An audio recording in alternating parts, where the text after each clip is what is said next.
Okay, We did. Falonkort Episode 7. Boarding the ship, the Dromedary, in efforts to establish that you will not be prey to whatever is happening. You are attempting to trail a package to its destination, a package you have yet to locate. You have been hired as guards to protect the ship and its goods, along with an elf named Helyanaka and a tabaxi named Wintermoon. You stopped at a predetermined spot to fish along the rose coral reef where the crew of the Dromedary harvested fish. Pell investigated one small sandbar island and discovered a statue of some old creature they couldn't recognize. Pried a gem off of the statue, and then was chased by a reef shark when he tried to return to the ship. The reef shark was quickly dispatched by Pell and Vorik after some daggers and a very creative use of the sleep spell, a use in which Pell now gets an inspiration point for this game. Nice. Winter Moon revealed that she knows a little, at least a little, about Vorik's background, but refused to get into it. And it was able to dodge Vorik's kicks at her as she was relaxing in the cargo hold. She's just Fucking bound. bitch. The day ended without issue. Helyanaka was on guard. So, you wake with bustling in your ears. But it takes a moment to register, but the ship is not moving. The lullaby of the waves is gone. You realize that the day must have broken a short while ago. Vork and Samael, you were in the cargo hold. Pell and Ugbor in the guards' quarters. What are you doing? So Was like, it like I'll let you. daytime? Day has just broken. As far as you can tell, you have small windows out of the guards' quarters. Vorik and Samael have no such luxury, but Pellinel and Ugbor are able to. They see just the beginnings of light coming in the windows. Pell does a big stretch, and he's like, rise and shine, boy. Hold on, wait. Three more minutes. Pell, 3 more minutes. Pell. There we go. Okay. Sorry. Gotta get my voice right. You're deep sleepers, it seems. Wintermoon says from across the room. It's been a while since I've slept on a comfy bed like this. I'll have you know, I had a really stressful day yesterday. It was like so much watching I had to do. Oh yeah, Ugbor. I swam a shark yesterday.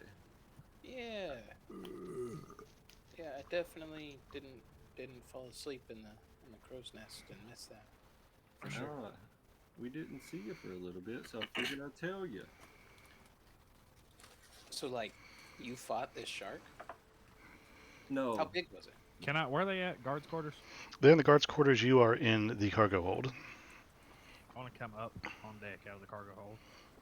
Okay, past the mid deck up to the top deck. I mean, unless I ran into them first, but if not, yeah, just going up top.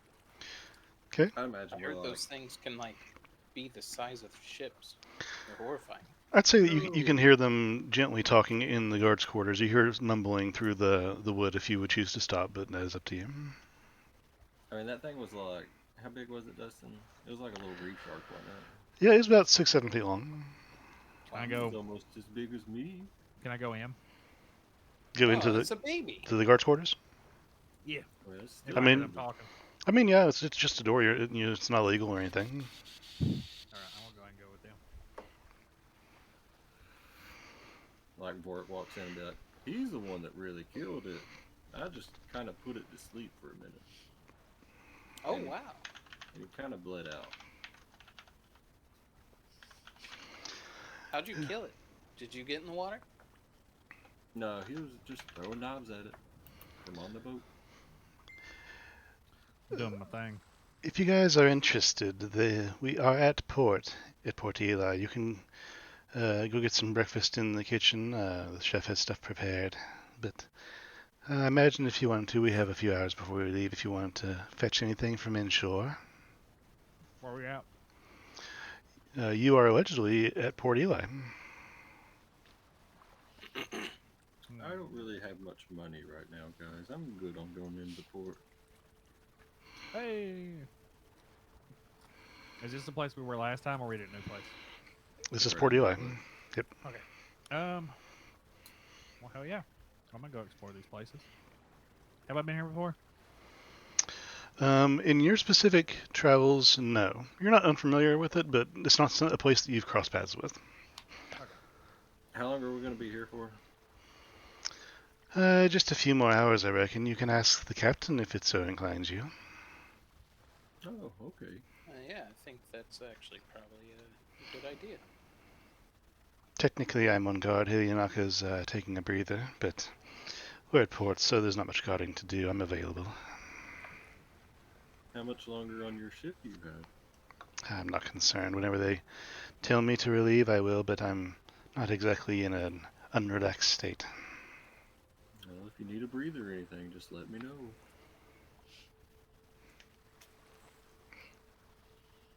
She nods and doesn't say anything. Ugbor kind of just stands up and shuffles towards, I guess, Vorik, who is at the doorway. I'll go ahead and step out and let you by. Pell will get up and start heading towards the kitchen, I guess. Wherever is a kitchen on a boat. Yeah, it's actually up and across from the captain's quarters on the top deck. I'm gonna go onto the top deck and get down on the dock. Ugbor should roll a constitution check to see if he gets seasick. Go for it. Pell's like before he leaves, hey Ugbor, check, did you take your medicine today? No, not yet. You're not feeling great. But the ship has stopped, so you are at least not rocking at sea. That is true. You feel a little queasy, but you don't feel the immediate urge to vomit. Vorik and Pell are heading top deck. Yes. Yes. Yeah, I'm gonna go ahead and head out on the dock and ship. Okay. As you crest the stairs to the main deck, the sun is hitting the entire expanse before you and your eyes. It's just a pale yellow as it's beginning to rise into the sky. You see the city, or rather the small town of Port Eli before you. Cogs and carracks clog the meager harbor, each flying a multicolored sail of different colors. Some are blue and white, some white and bronze, purples and reds, various others. Sun-browned sailors with thick arms full of crates and barrels are lugging items down gangplanks and back up, resupplying and dropping off. They're barking orders to one another as they toil. A single tavern is squatting off to the side of the dock and promises rum and a moment's peace for any with coin to spare. There's a sign out front of the what you assume to be a tavern called just simply stating the Oasis. The small town couldn't be more than 100 feet long upshore and only a few rows of buildings deep. Buildings here are sparse and of a different style than you're used to, more blocked and thatched. Downshore, at least what you can see of shore, is just barren sands and a mix of vegetation both inland and tropic.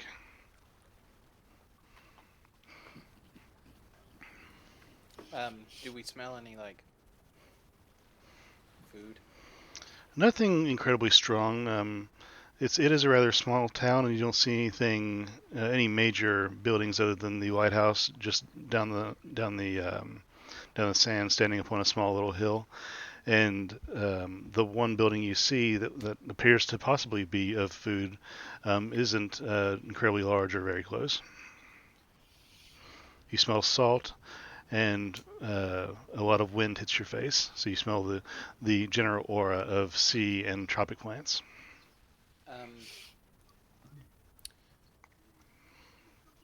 Is there any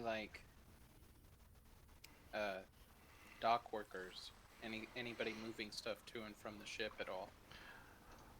Oh yeah, there's a ton of workers who are moving stuff, both from the Dromedary and others that you can't see the name of from your angle.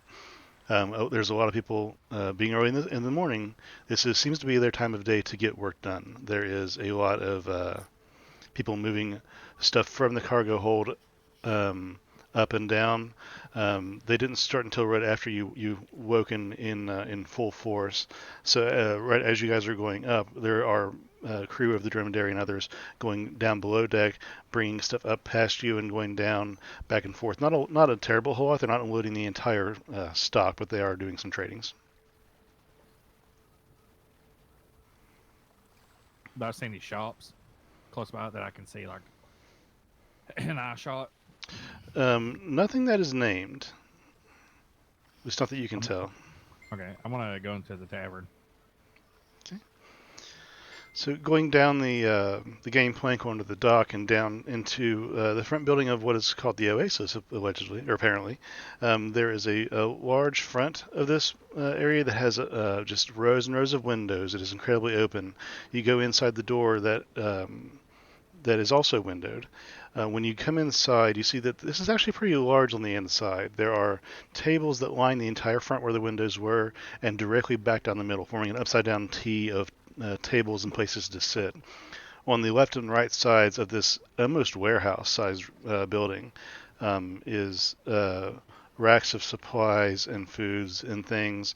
It's a weird combination of a restaurant and shop and a place to register your trades. At the very back of the establishment, there is a long bar with a very large cask, about one almost 6 feet tall, that's sitting on a stand that has a tap on the front of it, and that's built into the bar, the little serving bar up front. Did I follow Vorik or did I follow Pell? Did you? I don't know. Oh, okay. Pale's still on the boat. Okay. I went with Vorik. I'm following behind Vorik. Okay, good to know. Is there somebody running like the shop side of this? You see somebody up front who's dealing with some customers. There's a small line, about 3 or 4 people deep, and he's over there by what you established to be some sort of makeshift cash drawer. And on the other side, there's someone serving food towards the middle of the bar. There's a few people here and there, some sitting at tables, we'll say about a half dozen or so, intermixed in the front and the middle tables. There's a few people shopping. It's pretty busy, especially for this time of day. Do I see, like, is there like a bartender? Yeah, the closest thing to a bartender would be the gentleman in the middle. I'm gonna go sit down at the bar and wait for him to come up to me. Okay. It only takes a second for him to finish serving the person he was with in the middle. They take their food and go sit down. Yeah, what can I get for you? You got a house special? Nothing real special. Everything's special or not around here. You can breakfast this morning is some eggs and hash and a little bit of juice or cider. That's what I have going right now, but I can make anything you really like. That's fine. Any grog? I'm gonna get something fixed up if you want. Yeah, I'd take some grog. All right. And what do you want to drink with that, Mister? He's pointing to Vorik. Oh, I'm fine. Do you know, are there any shops in town? You're inside of it. The only one? The only one. The other buildings. Wares? Only buildings around here are they're all residential and industrial. I mean, you can look around. We have all kinds of general supplies. We got rum, water. He points to the large cask down the bar. Fresh water if you need some supplies for the ship. We got rice cakes, crackers, granola, wheat, staple supplies. Got some, if you're into special stuff, we got some star maps and shark's teeth, a couple little knickknacks and things. So, is this like a trading hall? More or less, yeah. People come in here, and some people off-board the ships to take a rest or go somewhere else. Some people go on ships and come here to get hired. People stop here to drop off some supplies, pick up some others. Kind of a waypoint. You know what? Give me a breakfast with some juice. All right, coming right up, fellas. Oh yeah, I'll take a breakfast for sure. All right. That scurvy. It takes them about just 3-4 minutes. You see him turn around to a large cast iron flat that is being suspended over a very small fire on the bottom that's lifted up from the floor. It's like a stone slab that's about 2 feet high. There's a small fire on it that is mainly just embering coals, and above that there is the cast iron, basically a griddle that he's preparing these eggs and some hashed potatoes and stuff on. He gets that together on a plate, dumps some juice into 2 cups, and lays the breakfast before you. There you are. It's 2 silver each.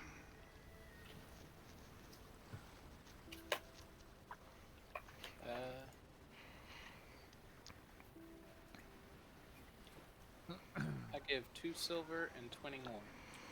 20 more silver. Yes. Tipping well. Well, it's 2, not 20. I don't know if you heard me right. Yeah, the 20's for you. Oh well, thank you, sir.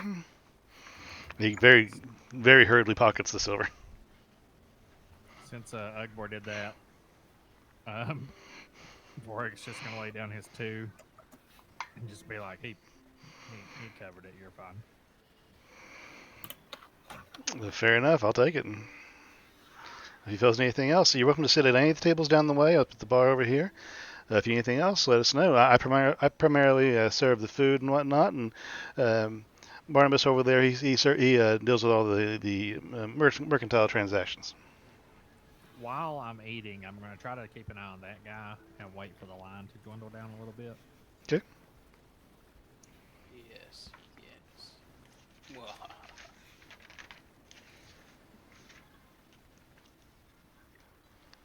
Well, Pell, during this time, what are you doing? Yeah, I imagine he just went and got food and just kind of just walking around deck a little bit. He will go over, I guess, try to find just somebody and be like, "So what is this place?" The one you find on deck is the wizard folk crew named. Well, you don't know his name actually. Sorry, what was your question? Do you know what this place is? I've never been here before. Yeah, this is Port Eli. It's Oh, I'm sorry. I'm sorry. What's your name, real quick? It's Oh, terribly rude of me to ask you something without it. no worries. My name's Rokenvo. Rokenvo. Well, nice to meet you. My Like- name is Pelinale. Likewise. Yes, Port Eli has always been a waypoint and in between for most people. Very quaint little neighborhood, but not much here. Yeah, don't look too big. I suspect we'll be here for about another hour and a half, and then we'll shove off, get our jobs done, and get out. Holiday's young. All right. Hopefully my friends get back in time. Hello. Hey, buddy. Hola. what's Apologize up? for being late. You good? So, Just now waking up. Yeah. Huh? how you feeling? You feeling all right? Who, me? Yeah. Yeah, sleep was rough, but back's kind of down. Think we'll make it though. I'm good. Well, just to catch up a little bit, you woke up and you are apparently at Port Eli when you woke up. You just got here. The day is just broken. They're going to be here for about another hour and a half or so. Both Vorik and Ugbor went into dock here. There's not much here, just about 2 rows of buildings or so, and only about 100 feet long of town. They went into the one and only labeled building, which is the Oasis, which apparently is a combination restaurant and mercantile store, and also a trade a waypoint for trade, where you register your trades and everything that you're bringing in and taking out. They've been served breakfast, and they're kind of just chilling in there. Pownell just met Rokenvo, a lizard folk crew member of the Dromedary, and he's just discussing what the city is. That's literally all you missed. No big deal. Yeah, they should pretty much hurry, not to be a bother. The captain doesn't like it if we dallied longer than we're supposed to. Oh, all right. I'll send him a message right now. And I'm just going to cast sending. Yeah. I'm gonna cast it to Ugbor Okay. and just be like, the boat's leaving in about an hour and an hour and a half. You guys better hurry. Ugbor sends back. All right, we're trying to talk to this merchant. Okie doke. Well, I can't Yeah, reply. not you can't reply to that. Actually, not much longer than that, Pell. After you send that message, you wait around for a couple seconds before you hear in your head, Pelinel, how goes the job?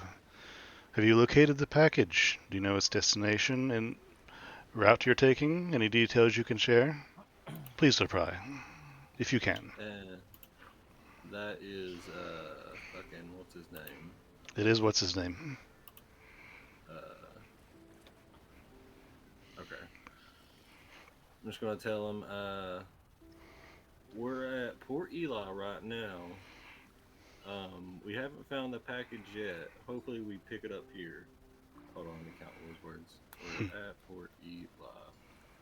Haven't found the package yet. Hopefully, we're picking it up here. Hope you're doing okay. Okay, that's it. 25. Cool. You don't hear anything else? Samuel, during this time, you see people unloading and loading stuff from the lower deck where you were sleeping and woken up from. They're bringing stuff off the ship via the gangplank and bringing some stuff on. Ugbor and Pellinel are, I'm sorry, Ugbor and Vorik are just off port there at the Oasis. Pel's talking to Rokenvo on deck. What are you doing? I'm just trying to get familiar with the area when I walk up and join Pell. Good morning, sleepyhead. Hey, buddy, how you doing? I'm all right. Just looking at this quaint little town that we stopped at. I don't have much money, so I didn't go in. Interesting. Well, you discovered anything new? No, not really. Nothing. Just boring day, huh? Just another day at it. Where's Borit? Him and Ugbor went into port a little bit ago. Send him a message. We're about to leave soon. Gotcha. It takes a few minutes, Vorik and Ugbor. You eat your breakfast, simple eggs and hash. It's not the best you've ever had, but it's serviceable. Juice seems relatively fresh, given the area and everything. What kind of juice? Orange. All right. How's Try- the grog? Fighting scurvy. The grog is somewhere between. It's basically, from what you can gather, a mix of orange juice, rum, and some sort of tomatoey juice. Fair enough. All right. It takes a couple minutes. When you're about 3/4 done with your meals, you look up and see that the line has died down. There's one person left. You think he's about to get finalized, and there's one person with a follower coming in the door.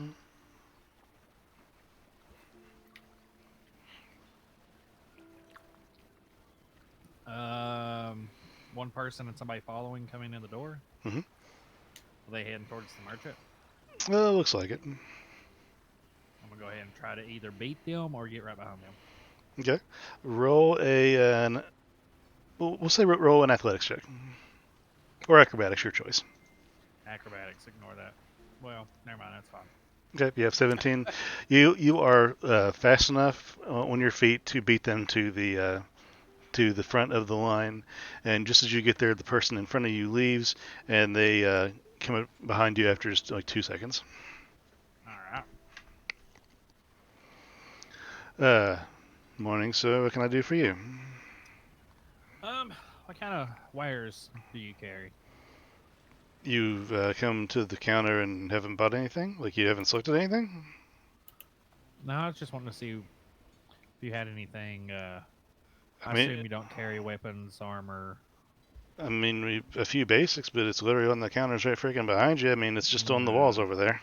Yeah, I'm looking for that stuff though. I'm looking for the special stuff. I mean, if you're looking for anything magical, reinforced, or of a special nature, the only things I got here are, actually, yeah, they are up here because they're expensive. The only things I got here are going to be I got a ship in a bottle, feeling something fragile and kind of intricate. I got this iron bell here and a cask of looks to be dust in a jar. He picks it up and kind of shakes it around. It's about 4 inches tall. It's a capped tear-shaped bottle, and it's just full of what looks to be very fine powdery ash. Yeah, I'm not in charge of this stuff. The guy who is, he's off right now. But those are the three things we got there. They got price tags on them. Let me see here. He takes the tag on the jar and turns around. Dry dust is what this one says. That's descriptive. Thank you. Picks up the bell. It just says iron bell on it, and it's a square bell about 2 inches wide and 2 inches tall. Puts that back on the counter, and ship in a bottle. Obvious. That's it's 30 gold for that one.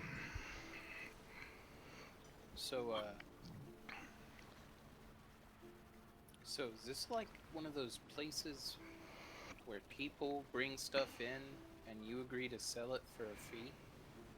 I mean, we can work off of a he has to think for a second on the word. What do you call that? Yeah, consignment. Yeah, we do consignment sometimes. We buy stuff off of you and we can sell it for our own profit later. We can do all that stuff. I don't pawn anything. We're not in that business, but yeah, we can work off consignment and resales and things. We also bring stuff in for the port as a commissary in general. If someone's looking, how often do people bring gems in? Not terribly often, and most of those go straight to our disbursement for transit trade. Okay. Did you say those were the only magical items you had? They're the only special items I got, and I don't know if they're magical or not. The guy didn't label them very good. So, can I look at that dry dust? He kind of gives you a side eye. You can look at it right here, and he picks up and holds it out to you. Is there anything screaming magic to me? Roll an Arcana check. Just hollering magic. 16. No, nothing that you can tell. It looks different than you recognize any other dust. It seems extremely fine powdered, and the cap on the bottle is actually latched down. It's not just a cork. But nothing else you can see. It's just a bunch of dust in a bottle that has a leather wrapping, a cork, and then the leather wrapping is tied to a clasp that holds the cork down. So what's the price tag on that? This one here for the dust is 200 gold.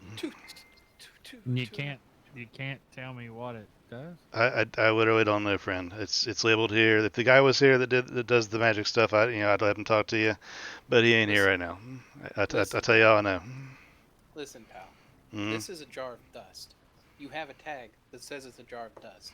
I know that it says 200 gold, but you and I both know that's bullshit. So how Are you about sure? 15 gold? Are you sure it's 200 and not 2.0? He flips the tag over in his hand and shows you. It's very clearly written 200 GP. Yeah, it's 200. That's what he said. Yeah, I mean, I'm not magical. I'm with you. It looks like dust to me, but I'm not of an arcane nature. I don't know. Maybe this is the special dust that can suck your dick. I don't know what it does.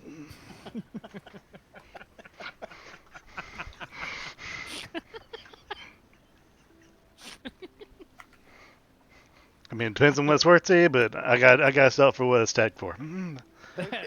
That doesn't sound very pleasant. That does not sound very pleasant. I mean, some people are into different things, you know. I would give you 200 gold for it not to do that. Hey, give me 200 gold, and I guarantee it won't do that. What was the other thing? The ship in a bottle and an iron bell. What does the bell do? What's it called, the bell? It just says iron bell. That's all it says on the tag. Ring it. He picks it up and starts to ring it, and then looks at it. And looks at it for a second. He's like, "No, I'm not ringing this. It's call it superstition, whatever. But this thing is inscribed." He brings it up to you. He spins it around like in front of your face. Look at it. He's pointing his other hand to it. You got like tentacles and sea monsters on here. Call me superstitious. I ain't ringing this bell. You can if you want. I ain't ringing the bell. Well, let me ring it and see what it does.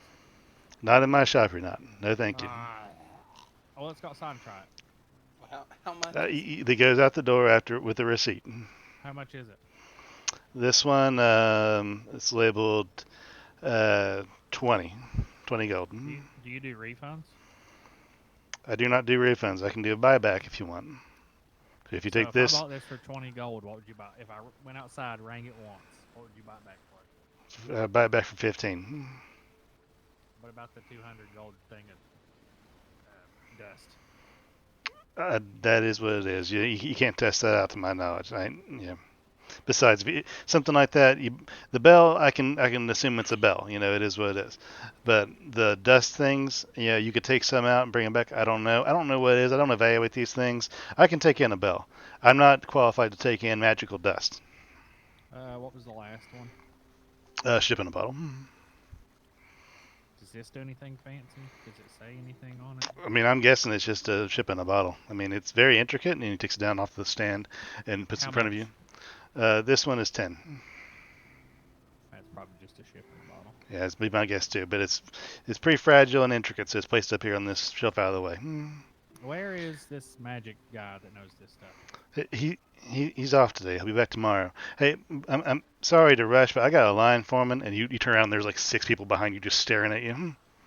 I want to turn around and look at him, and then turn back around and be like, "So this dust." Yeah, you want it? Can you you got anything to put it on the counter? No, I Just see if don't. it's dust. I don't. No. You can put it back in. It's very expensive dust. I'm with you. Comfortable in your consciousness selling dust for 200 gold, man? Yes, I am. I do what I'm told. Like I could go outside and just get. Do you want a dust jar from then? I'll sell you a jar for 2 silver. You can go do it. And then sell it to you for 200. If you're calling it magical, then no, I can't bring it in. I told you, I'm not qualified to handle that sort of thing. If you want to sell it to me as a jar of dust, I'll give you a copper for it. But I'm sure this isn't that, and I'm sure you know that too. No magical item Hey, or no I know magical how this weapons or anything. Nothing magical, just standard steel over there if you're interested. So it's just in the common area. All right, I'm done. Not gonna buy anything? Ugbor like puts on a schmoozy bravado and walks over to him. He's like, "Hey, I get it, man. You're just trying to make some money here. So, I want to know Mm-hmm. for that dust, Yeah. would you go as low as like maybe 100 gold? Not just kind of take 50 silver pieces and palm them to you like I'm shaking your hand." I'm back. I had to help my daughter. Sorry. All right, no problem. Roll a persuasion check.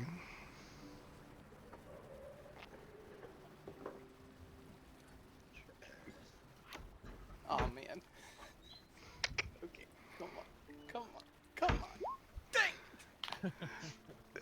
Dang. He palms your hand, takes the silver, puts it in his pocket. I'll go down to 150. Hey, lower, I'm losing money. There's a certain margin on these things. What you think? Nope, that's too much for dust. All right, I agree. All right, 100. 100. Vorik, what kind of scratch you carrying with you right now? I could afford it. I mean, That's just a lot. I got 96. I could like chip in 25. I mean, if you will, I kind of feel bad if you do. It's just 25. I think what are we getting, Dustin? Like 15 gold for this? You're trip? getting 10 gold each. 10 gold each. I mean, I'm okay with it. I have 578. Yeah, I think you'd be I'm alright. offering, bro. Even if you bought it full price, you'd still be alright. Yeah. How can I hold it and look at it? He very carefully leans the bottle over the counter. There's It's nothing. I can't feel anything magical. Nothing. No, not from what you can tell. I mean, like I said, it's not dust that you recognize. This doesn't look like ash or any kind of sand powder. It's just unfamiliar to you. It's just a silvery, very very fine powder dust. Any like Does it cloud? Like if Vorik were to shake it, does it make a cloud inside, or does it sift? Bort, do you shake it? shake it? Okay, you give it a couple of little shakes, and the guy behind the counter is like, don't. And as you shake it, no, it doesn't cloud. It falls back, almost as if it's made of metal. Like it's that heavy, but it's incredibly fine. But it does not cloud or even dirty the glass on the inside. Is it iridescent? No, it's a dull gray color. 90. The hunter's all I got. I'm gonna get in trouble with that.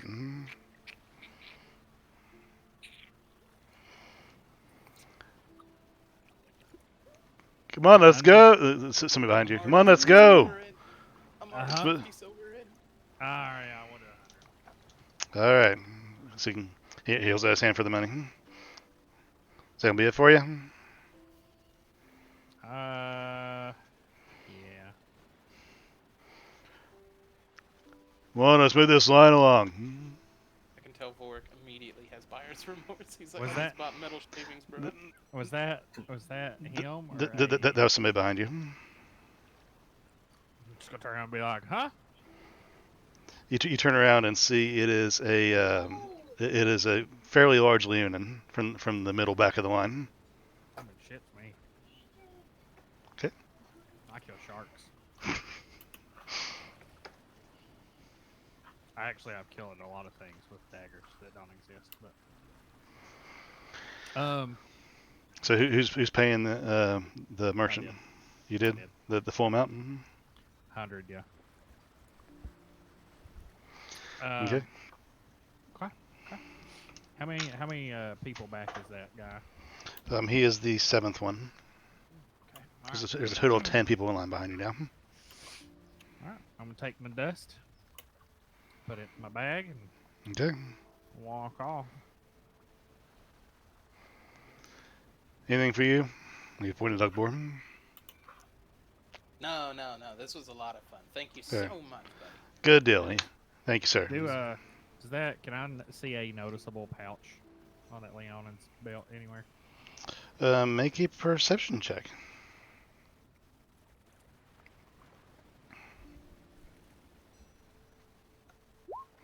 16. He has several pouches on him. There's a couple of various sizes. One on his left side that I'm sorry, his right side that you're seeing, because this the area you're coming from was on the top left side of the store if you're looking top down at it.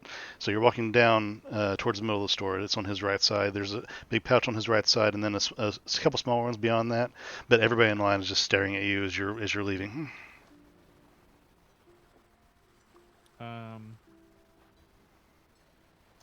Okay.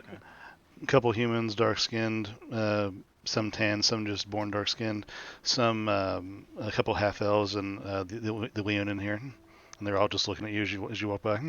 Everybody in this line is lucky that I'm no longer cursed, or I would be like, take the hood off. Take the hood off. It's sad.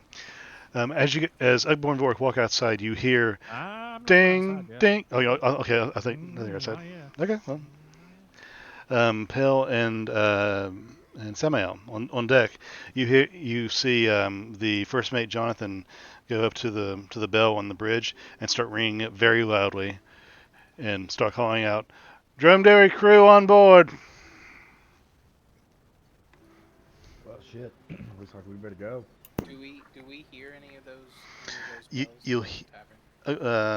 With Vork's perception recently, we'll just say that you guys hear a very faint ringing, but you are inside of a building with windows granted, but it's just faint from outside. You don't hear the details of the call, and the bell is not visible, muted.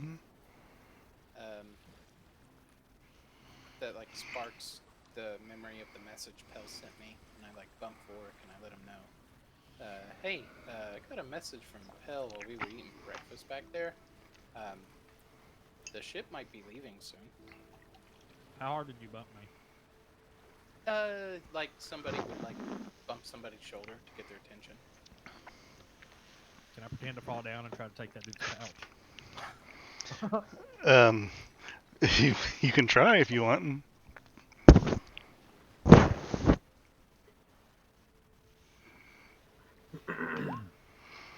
So I've been 15. Make it with disadvantage because, like I said, everybody is staring at you right now as you're walking by.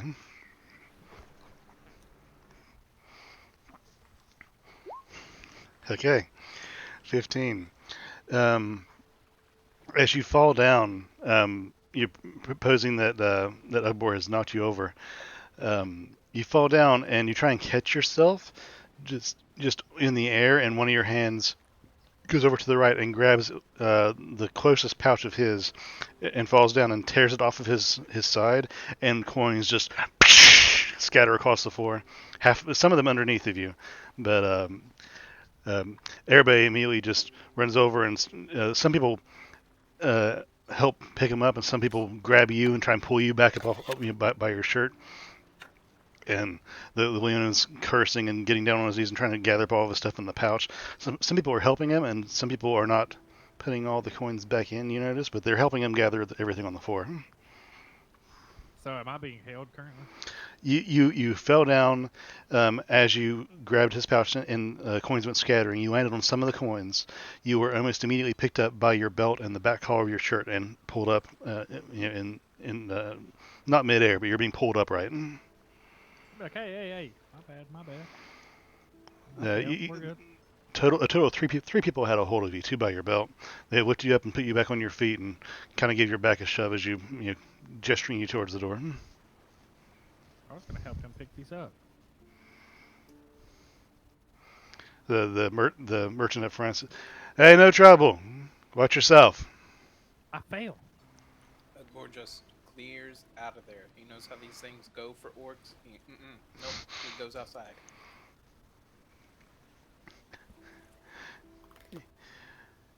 Okay, you guys are going outside. Ugbor is. Are they watching me pretty hard still? Oh yeah. I'm gonna grab.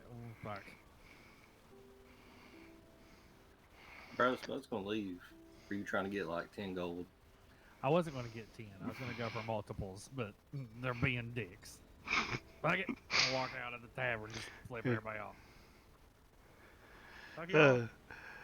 As Vork and Ibor walk out of the tavern, you see the gangplank starting to be unlatched from the dock.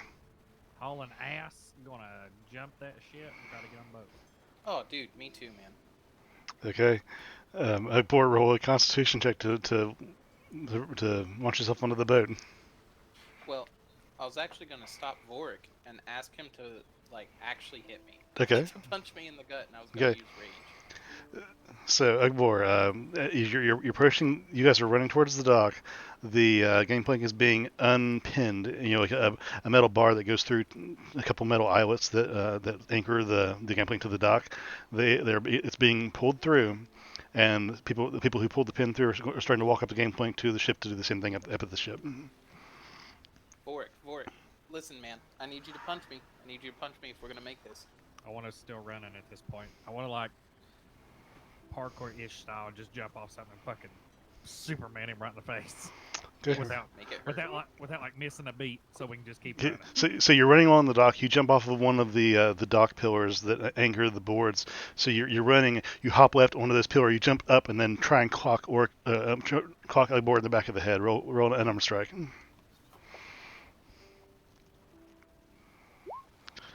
13 does not hit Ugbor, I don't believe. Oh crap! Swing and a miss. You don't fall over, but you do lose half a step in your stride, and you do miss the swing. You slip a little bit on the pillar. Okay, I'm gonna keep running. I'm gonna be like, hey, I'm sorry, and hit him with this. Okay. Survival of the fittest. He's directly beside you, and you take your hand out. Sorry, and you just chuck a dagger right at his side, like point blank from him. Sorry. Okay, cool. Let's see. So that's 17. That's to hit? That's to hit. Oh, come on, dude. Why am I such a freaking beast?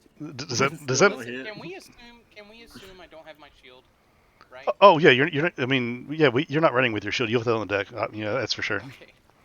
Okay, cool. Without my shield, that hits me. Oh, I can throw it the other way. Hey, Cody sent us something in chat. Cody, are you okay? Everything good? I don't know what that is. What? I don't know what he sent us in Facebook. It's like a talk invite or something. I don't know what that is. Oh, some BJJ stuff. Sorry, I'm muted. My bad. No problem. I think No, he no. sent like So, a yeah, post. it is a post. It's hilarious. It's this Oh, okay. Michael Jackson guy foot sweeping somebody. Okay, cool. I just want to make sure that you didn't lose audio or something. No, dude, I was sitting here muted. I was like, what? What? Okay, no, we're good. Yeah, so the attack lands Ugbor. Roll damage, Vorik, for the Saki Dagger. Do it to me, dude. Remember? It's gotta hurt. Right? It's not a surprise attack or anything. He's expecting it. He's inviting it. Remember I said sorry.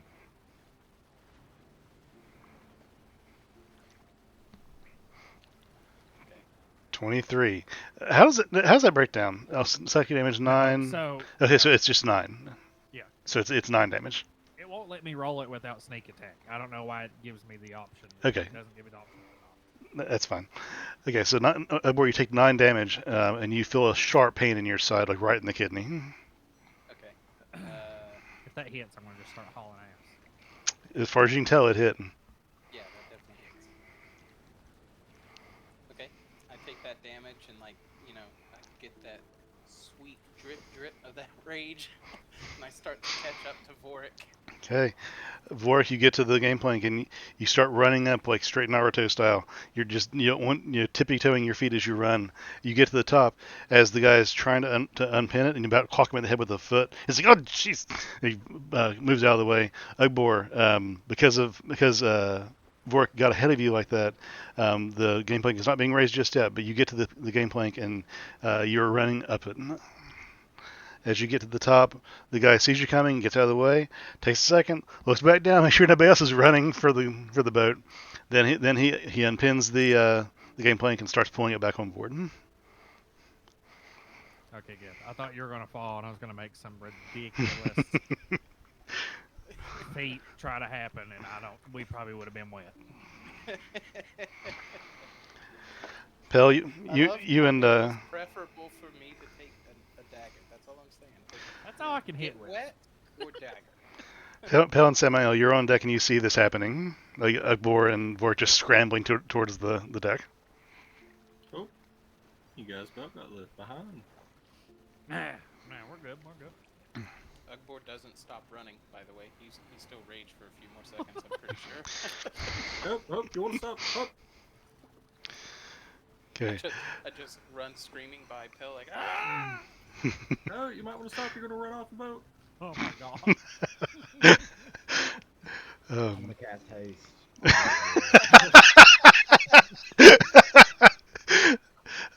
All right, Ugbor, you feel the energy just surge into you, and you now have an extra, if I'm not mistaken, an extra action on your turn and double the running speed. Yep. Okay, I guess at this point Check I'm this just out. trying to run loops on deck, right? Just really fast loops.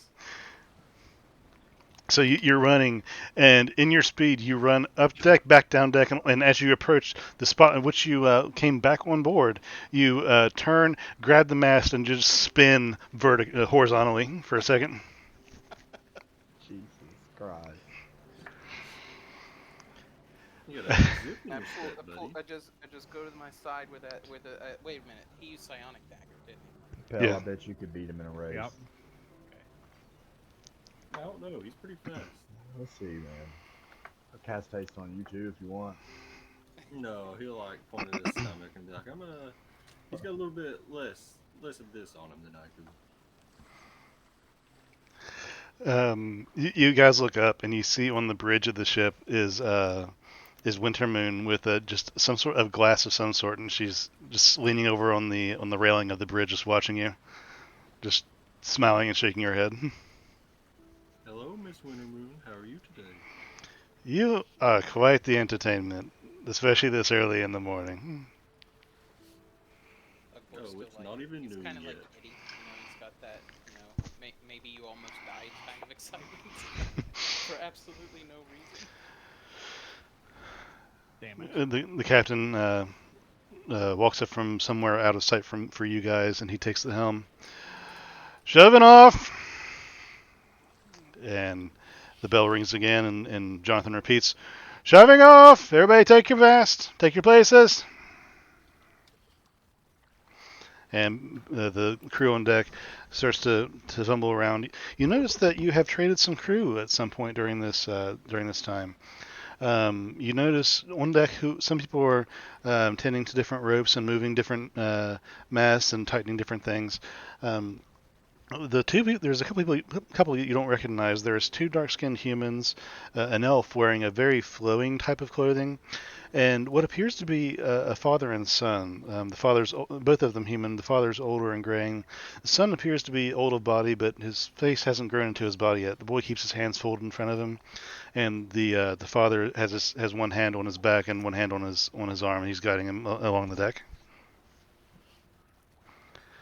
After a few minutes, everybody takes their places. Everybody gets everything ready for departure. The sails drop, and wind starts to take in. There you see some oars gently extended from the sides of the boat and shove off very gently, rowing out of the harbor. And once they get some momentum, the wind takes over and pulls the boat forward. And the Dromedary has set sail away from Port Eli. Want to go to my typical place on the main front of the boat. Pale's gonna go down and inspect the cargo and stuff that we got in now. Wait, time out. Before we all separate, Oh yeah, do it. Do the thing. we have 6 hours. We can All telepathically speak. right, Pale's like, I'm gonna go look see if that box is on here now. When I do that too, I want to send kind of like an all call and be like, "Hey, this thing's back up again, so we're good." All right, cool. So, Yeah, it's like You as guys soon as know you. where there's like a medic? As you guys are getting comfortable and everything, Winter Moon approaches Pell and puts a paw on the back of your on what is to you the small of your back because of your size difference. Uh, I think it's your turn for duty, if you wouldn't mind. All right, miss. I can handle it. Thank you. And she tips her hat at you. Pale like heads down to the cargo area. Okay. So so you're heading out the cargo area. You said you wanted to investigate the new cargo. Yeah. Okay, roll a perception check for me.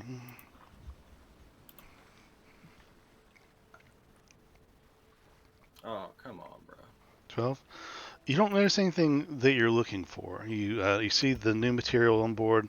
The large lumber is still there, but some boxes have changed places. There's been a lot of new barrels put on. You're not sure what's in them. You can't smell anything from them really. But the whole area down here smells more sulfury, so you're sure there's some sort of something for fire laden down here, maybe some chemicals or other sulfurs or something like that. But you can't place anything like that. But no, you do not see the box you're looking for. Hmm. Where are the rest of you at right now? Vork, you said you're at the bow of the ship, aboard Samael.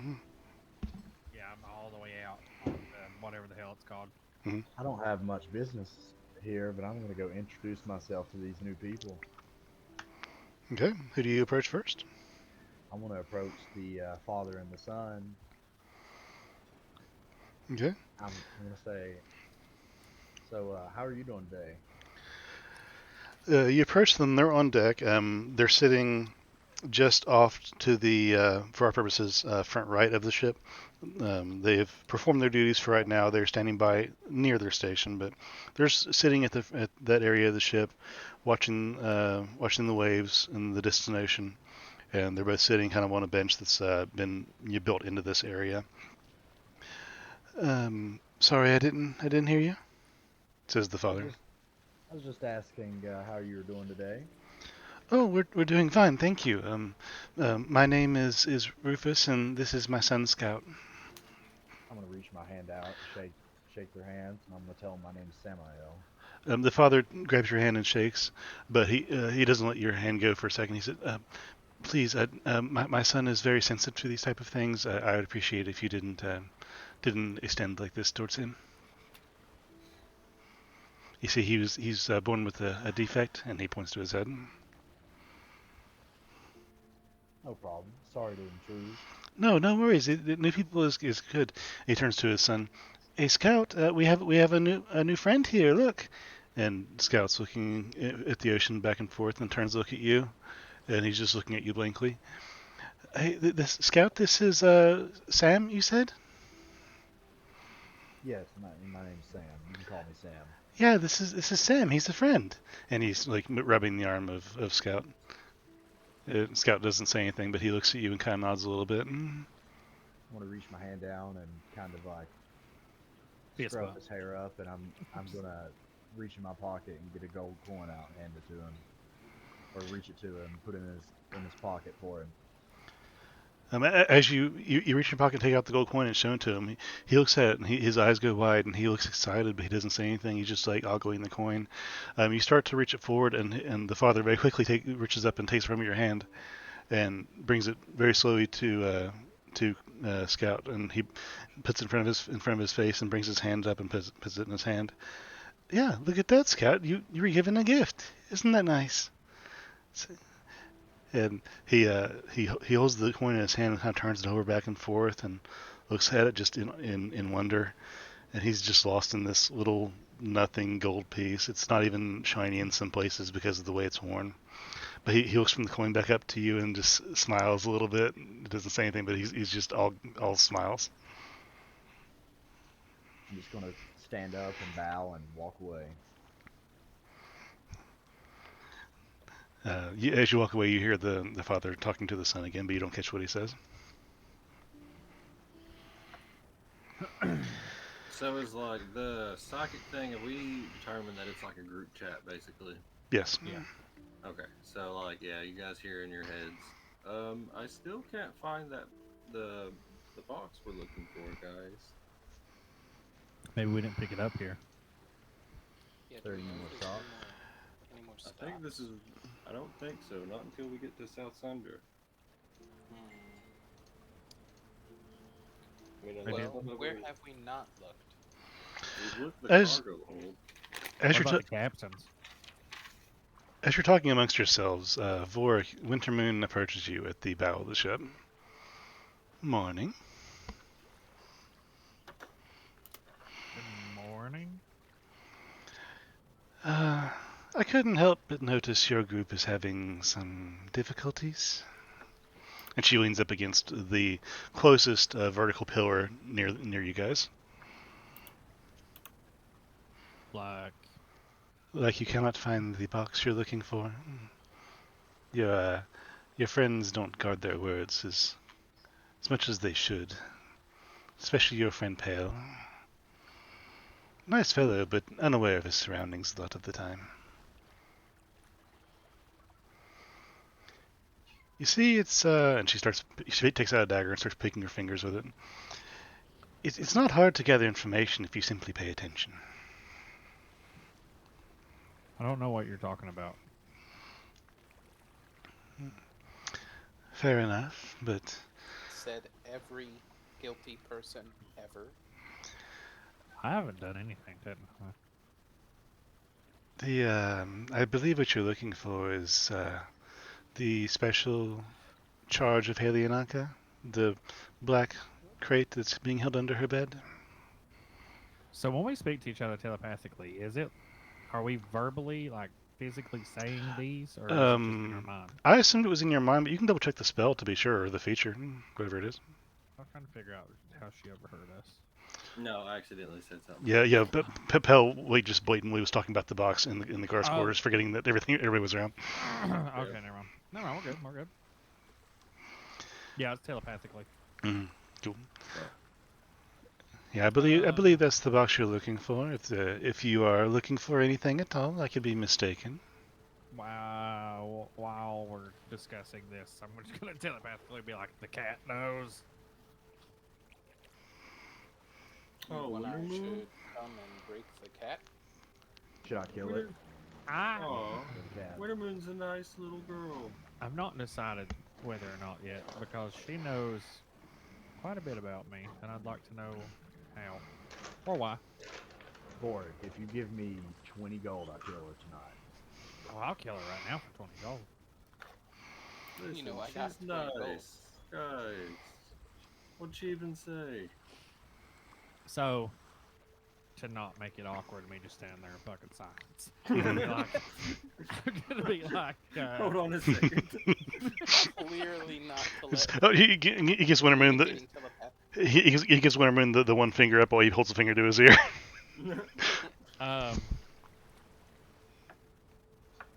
Are you here for that box? Not necessarily. Depends on what's inside it, where it's going, how valuable it is. Do you know these answers? You seem like the person who would know these answers. Well, I've tried. I've put in my efforts. Unsuccessfully so far, but I haven't had time enough to properly investigate. Maybe we should put our heads together then. I have talked to Helianaka in brief about it, and I was able to pry some thoughts from her.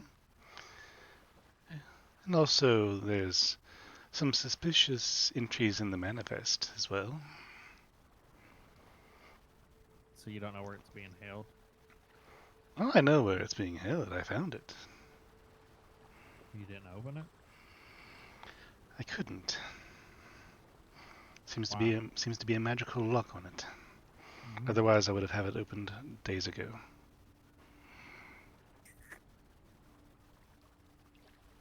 Where is it? I told you it's under her bed. I'm gonna immediately relay that telepathically. Ugbor should probably still be, I presume, kind of near guards' quarters, shouldn't he? You tell me. We never found out where you were. Okay, yeah.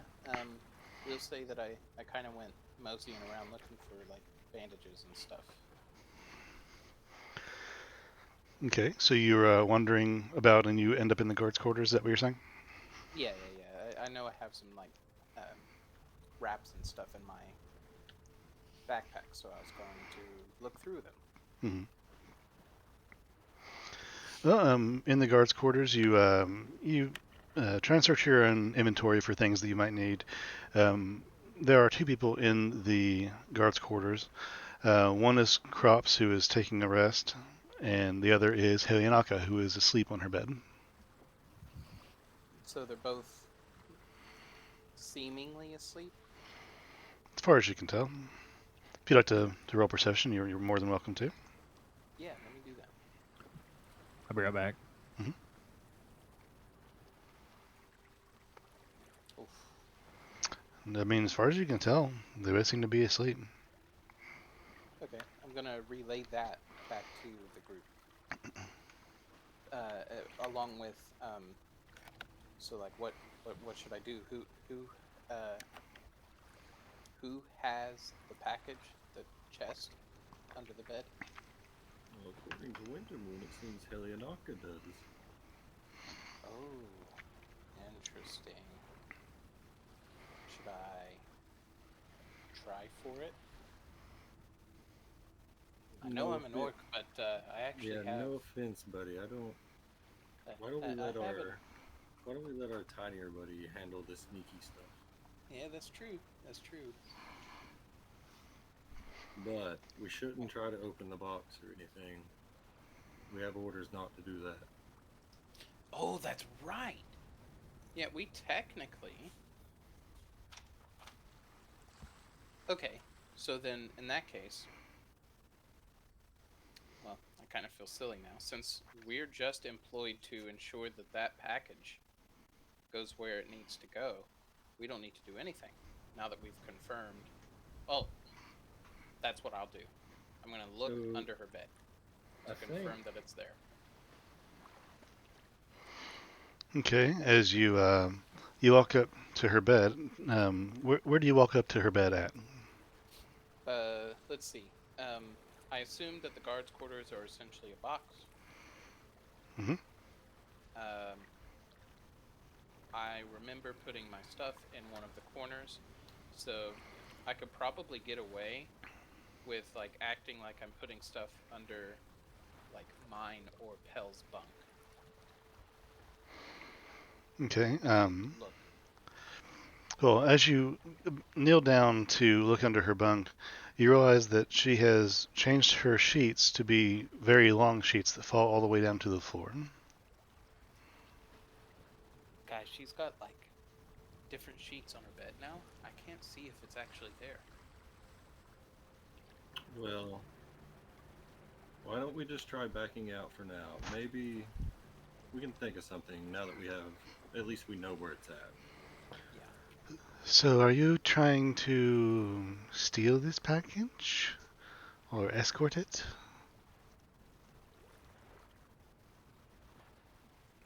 Vork, Shit is back yet. oh, yeah, he's gone. Sorry. He's still holding a finger up.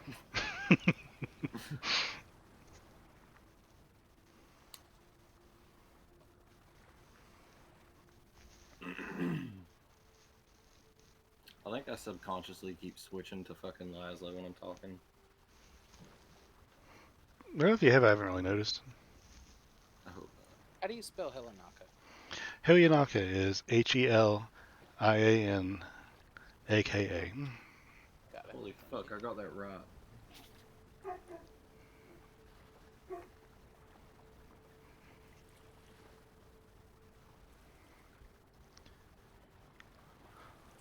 I had this headset on charge like for the last several hours, and it's about to die already. How long have you had the headset? That's been a while. Hang on 1 second.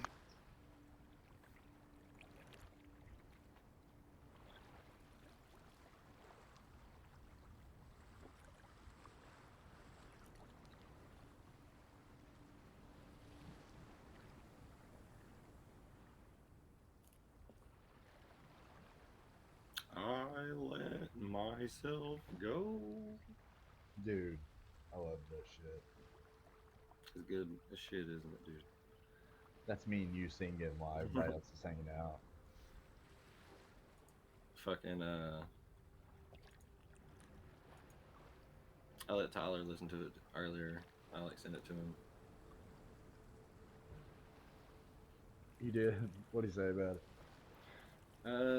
I don't know. We was talking about Dead Cells. He was talking about that. Let me see. He probably wasn't too into it if I had to guess. Okay. Lies. Sorry about that. I had to escort something in there. Yeah, I've had the headset since, shoot, I think since I was living in the old house. What? Who? Where? Anthony asked how long I've had this headset because it's dying already. Oh. So I'm gonna have to switch to the webcam here in a minute. The other thing I was going to ask is how many, like, average hours were you using it? Okay, you gotta get away from the I mean, I only use it for this, so I mean, it might not have been fully charged when we started, but well, it's only been since we started, apparently, according to the recording, like an hour ago. So there's no way. The only things I could provide as far as explanations would be that if you leave it on charge all the time, that's bad for battery life. Nope, If it don't do that. If it is like, you know, uncharacteristically short for its age, and if it's not, then, well, you know, that happens for time. Yep. Hang on, I'm just going to pause the recording and swap, and I'll put this thing on charge. So, Wintermoon looks at Vork and says again, "Are you looking to steal this parcel or trail it?" Who said that? I'm asking. There's only so many things you can do with a box. You can watch it, you can open it, you can put things inside of it. Telepathically, I'm gonna be like, hey, what we doing with this box again? We're following the box. We're not to open it. Oh, We're not really stealing it. We're just watching it. Interesting. Do you need help watching it? Is there money involved that I could be cut into? No, we're just doing it for free. I imagine. We're just those kinds of people. We're doing it out of the kindness of our heart. Well, that's very nice of you, isn't it?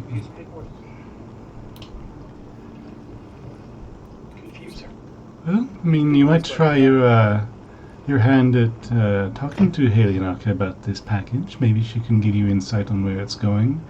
She did not seem keen to talk to me, but I gathered what I could. Yeah. Tell in the group chat, because that's just what I'm going to call it now, it's the group chat. Tell in the group chat is going to be like, if we know that Helianaka has it, then we can maybe ask her about it, maybe. If anything, she might be involved with the secret police, but... Maybe you should ask her? You kind of look less suspicious than I do. She... She probably suspects that the four of us are involved if she's half smart, right? Like, she might not know that this is a four-man job. I just think, though, advantageous. because if we're supposed to follow the package and she has it, then are we supposed to just follow her after we get to Sunder? I don't know. What we definitely need to do later is talk to Helianaka, figure out more about her Helianaka. Well, I'm going to grab a cat nap while I can. And if you need me, I'll be around. Listening, most likely. And she turns and starts to leave. Or nod as she turns. I don't trust her. I think she's alright. She told us a lot of stuff just because I messed up and accidentally said it. Yeah, but why? She was asking for a cat. Well, some people are just motivated by money. Doesn't mean she's a bad person, though. I didn't say she's a bad person. I mean, we actually have quite a bit in common. I'm just saying I don't trust her. So what you're really saying is that you don't trust yourself. I wouldn't, no. Straight, I know the things I've done. Getting pretty meta, guys. After you get to see... Sorry, go ahead. I was just going to say, I'm just going to be watching some cargo. After you get to see for a little bit, Captain McLaren gives an all-hands call, and everybody heads to the deck again. You interspersed amongst them, probably. And he gives the same newcomer speech that he did the first time you boarded the ship, telling about who's in charge of what, and ringing the bell and what it means, and listen for announcements, and their destination course, and these kind of things. It doesn't take very long at all. He seems disheveled a little bit, kind of distracted, but gives a debrief, kind of. Nothing you weren't expecting or didn't already know. After that, he dismisses everybody, and they head back to their duties and their stations. Some to rest, some to work. The day goes on relatively uneventful. Light filters through the layers of clouds to dapple the vastness of the sea and the great swaths of color.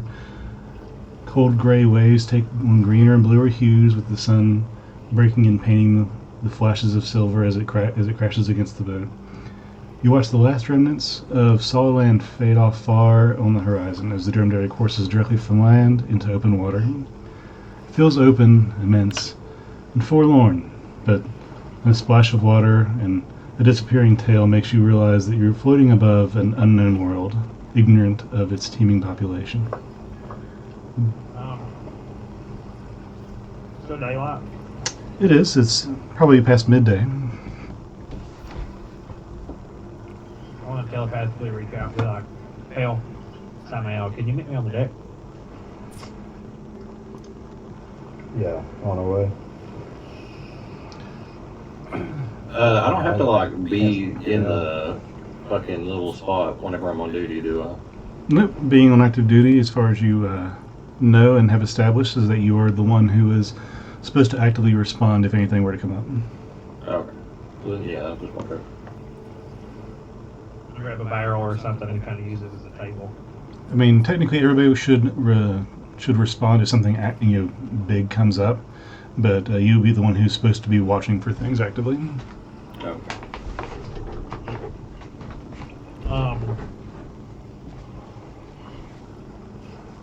Can you all? Oh, well, when they get there, like I said, I'll use a barrel as a table. Okay. Bring out my jar of dust. Oh God. Mm-hmm. What do you got there? Oh no, I'm gonna ask you if you know. It looks like dust to me, buddy. It does. Do you see anything magical going on here? A little bit beyond my expertise when it comes to magic. This uses a spell slot. Let's check.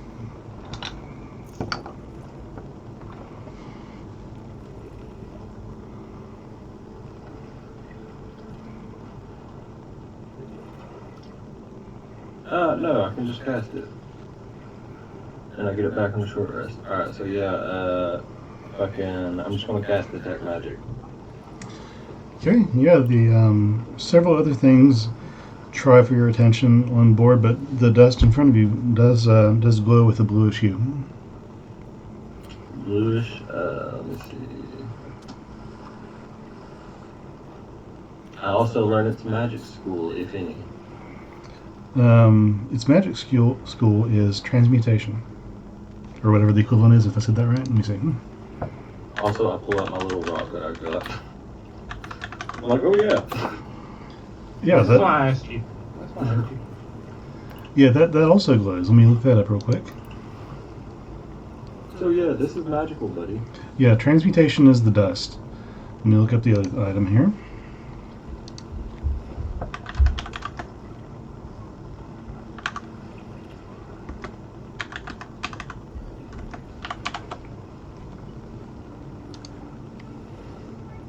What the heck? No, that's not it. So, can you tell what it does? Nope. Just know it's magical. Okay, at least it's magical. Shoot, hang on. I had this written down somewhere.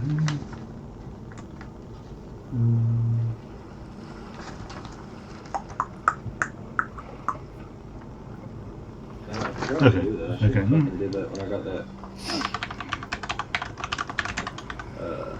rock in the first place. There was like a tribe and shit and everything around there. Okay, so the glass bead that is dark blue in color.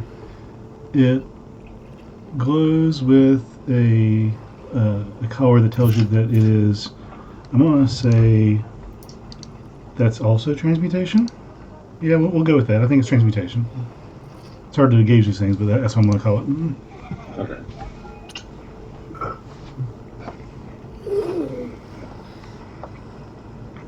So, Yeah. We got some magical things here, buddy.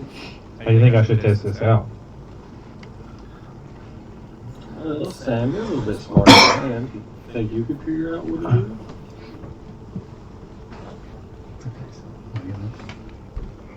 What is it? The jar of ash? Kind of looks like it, don't it? He said dust when I purchased it.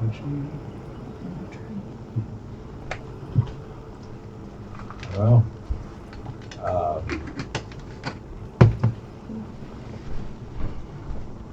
It's definitely magical.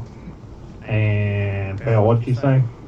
I don't Transmutation? know much about schools of magic, but it's a transmutation aura coming from it. Same thing for this.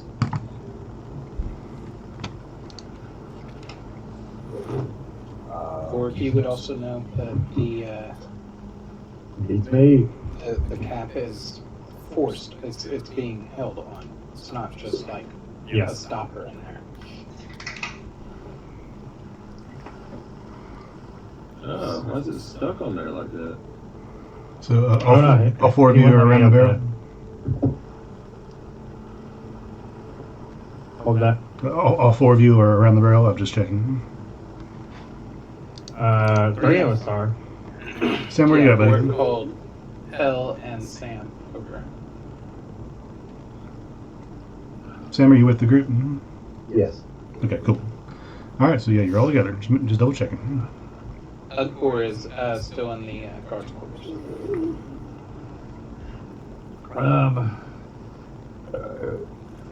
He Think of the actually three of us. grabs his shield and goes to, well, the control deck, I guess. You think if the 3 of us put our heads together, we can figure this out? Might be able to. I don't know. I can take a gander, but I gotta get back to guard duty here in a minute. Nah, it's more important. Uh, That box ain't going nowhere. It's being watched continuously. That's the only thing important on here. So we just roll Arcana, I guess. That's Yeah, I'll say you can roll Arcana if you want to try and discern what it is if you've encountered anything like this before. Okay. Nope. Okay, Samuel, with a score of 21 for Arcana, you can tell that you think that the glass bead might have something to do with this person who carries it. Like it affects the person who's holding it. And the dust might have an effect on an item that it's applied to, but you're not sure exactly. Oh my god. Can I try to tune into that fucking thing? I'm going to share this information with the group. Okay, let me see if you can, because I don't remember right off. Oh, wrong thing. Yeah, you can try and attune to it if you want. Alright. I don't know how long it takes, but I'll try to attune to it. I want to, like, pull out, like, a copper piece and set it on the barrel. And carefully open this thing, waiting for that cork that's in it to go flying. Mm-hmm. Trying to stop that from happening. Mm-hmm.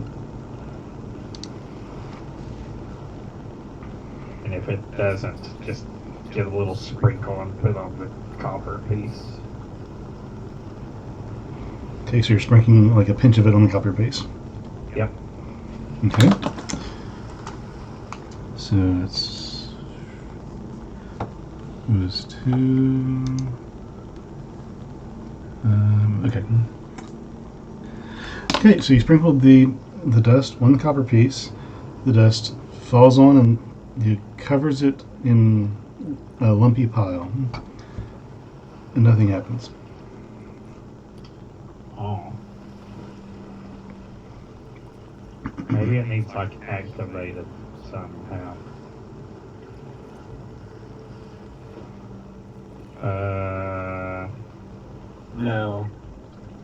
No, hold on. What if that thing blows up or something? Oh, we're fine. We're fine. It's okay. Oh, pretty big boy. We're good. We're good. Real quick, because I don't want to look up your cards and everything, because it took me forever to do that. Can everybody give me an AC and hit one check real quick? An ace? Oh, God. AC 16, HP 57. Got it?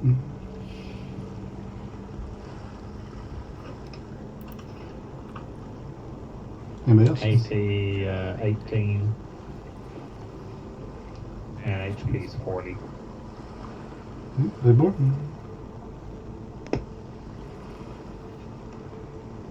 Big board, you asleep? Ugor wasn't with the group. Oh, I'm not asking you to group, I'm asking you just in general. Oh, my AC is, since I grabbed my shield, my AC is 18 and my health is 66. Okay, and Sam. It's AC 12 and health is 48. Okay, and you guys are level 7. 7. Okay. Yeah. Good enough. Thank you guys. Proceed.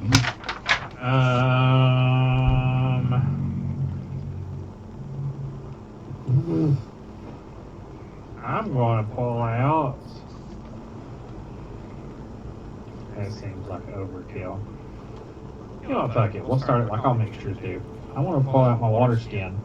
Just put like a little drop on it. See what it does. So you're putting a drop of water on the dust in front of you. Hello's gonna walk away. He starts like dropping stuff on this strange ash. Okay. I'm gonna walk closer.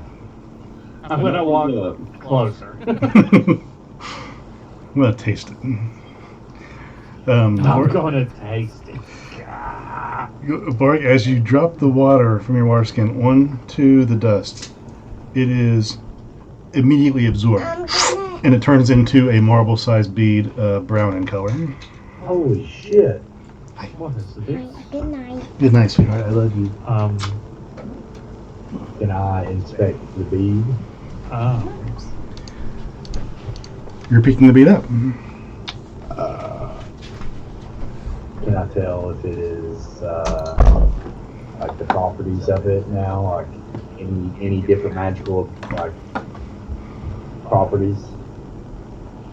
As you pick the bead up with your bare hands, you touch it and pick it up, and it seems to be the consistency of dirt, like it's made almost out of clay. It seems to have some give to it. Like you could crush it if you wanted to, but it doesn't get off any extra dust off of the item. It's not dusty. It's just it seems to be a brown clay ball the size of a marble. Breakable, as far as you can texturally tell, but that's all you can glean off of it. Okay, I'm gonna put it back and wash my hands. Okay. Just prestidigitation. Yeah, Okay. very true. Does that work against all things like that? Yeah, Yeah. all dirt and muck, disease, grimes lifted off. You can also make things dirty with it. That's amazing. That's amazing. It's like Man. a cool utility spell. Who did I do that to, man? Was that in Johnny's game? Probably. I just made. What was her name? Trickster. It was that chick, right? She was being a bitch, and I was just like, "Boop." You can also make all your food that you're eating on this ship taste like fresh, juicy steak or raspberries if you want. Yeah. I want to look at that thing and like squish it, see if it's squishy. Okay. You take it in your fingers and crush the clay bead, and as you do, the clay bead just puffs out of existence, and the drop of water that you used to activate it just drops on your hand and falls to the ground. Huh. Huh.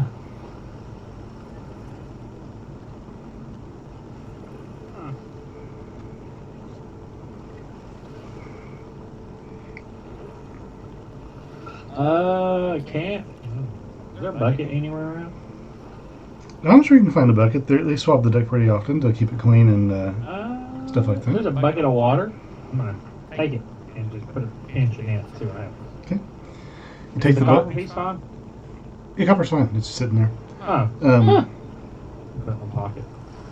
So you find a bucket, relatively easy to fill full of water. You put it. You put it on the deck or the bucket or sorry on the barrel, or what were you putting it? And I'm gonna like, put some dust in the bucket of water. Okay, so you're leaving it on the floor, just right there. Uh huh. Okay. You take a pinch out of the jar. So you're down to 4 pinches now. About 4 pinches left in the jar. You drop a pinch into the bucket, and as soon as the almost gray metallic heavy shards of dust, powdery dust, fall into the bucket just all the water evaporates and condenses into another marble that falls in the bottom of the bucket. I'll pick it up, look at it. Same size marble. Same size marble. Ah.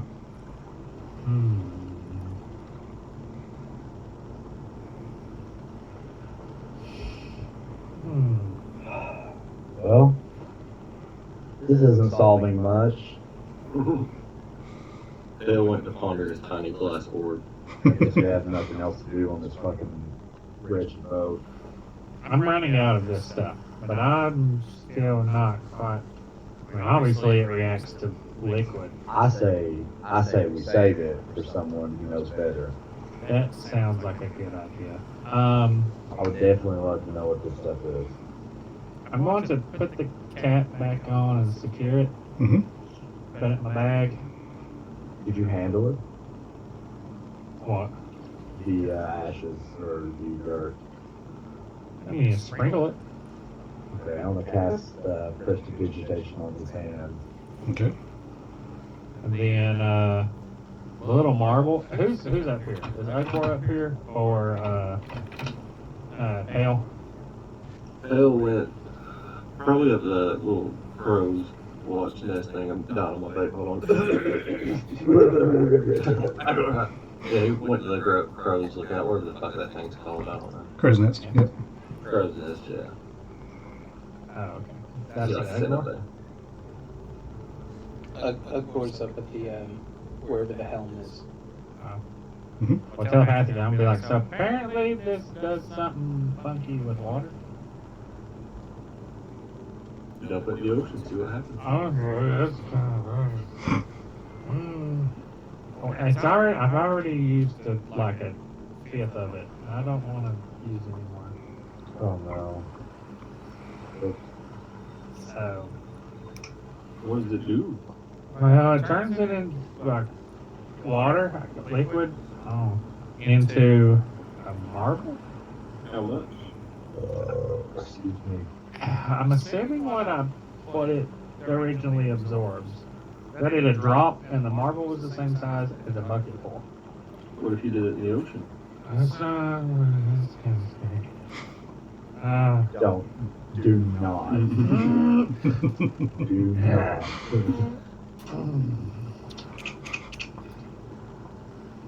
Well, precisely. Maybe when we stop.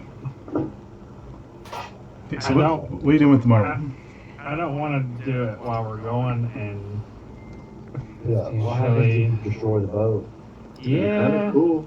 It wouldn't be. We would die. No, it would not. Have you ever swam to the bottom of the ocean? Ask Ugborg what he thinks about this. He can hear all this. If we're Yeah, telepathically. Just so you all know, dying inside. Totally fine. Hey, there wouldn't be no Ugh, water boy. though. Ugborg. I love this. Eat it. No. I don't You think want you me should do to that. eat the stuff that turns liquid into solids? Yeah, I don't think so. In the marble. We are made out of liquid. A lot of it.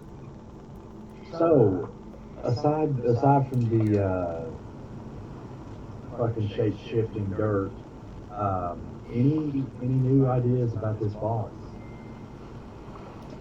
Well, Yeah, I was not able to confirm whether or not it's even with Eliana. I feel like that's something you guys should figure out. I'm, however, not getting paid whatsoever for this. I'll come. Ugborg, where are you at? I mean, this is for the secret police. This is not the boat job. They took the boat job so we could be here for the box. Yeah. I feel like you guys should have more initiative for this, unless you want to hand me some money. I mean, did you agree to help the secret police? Never do. Maybe I did. Ugborg, where you at? I'm over where the wheel is. Is the box around there? No, the box is supposedly under Elianaka's bed, but there's like some really long sheets there now. I wasn't able to actually see it when I ducked under to look. I'm gonna go there. Last time I checked, there were 2 people in there, and I'm pretty sure they're both asleep. Elianaka and some other guy. That makes it perfect. Let's go look. So I tell you, buddy, I can help you, but kind of for not very long. Okay. Let's say I can make you super invisible.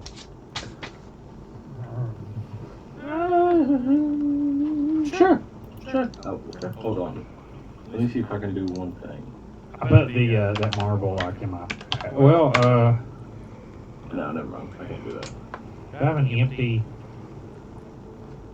like vial or something? I don't recall seeing a vial in your inventory, but you can double check me on that.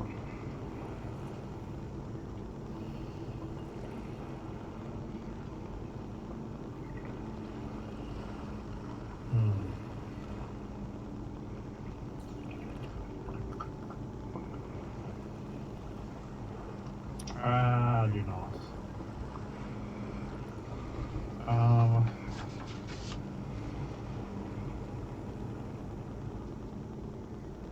Well, I guess it can just go. I want to put it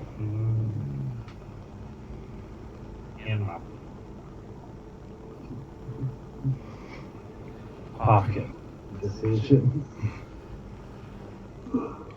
Okay, put it in your pocket. Where'd Jar go? Where's Jar? Oh no, that's in my bag. I'm taking the marble of water and putting it somewhere. Oh. It's the clay marble is going to go in Vorik's pocket.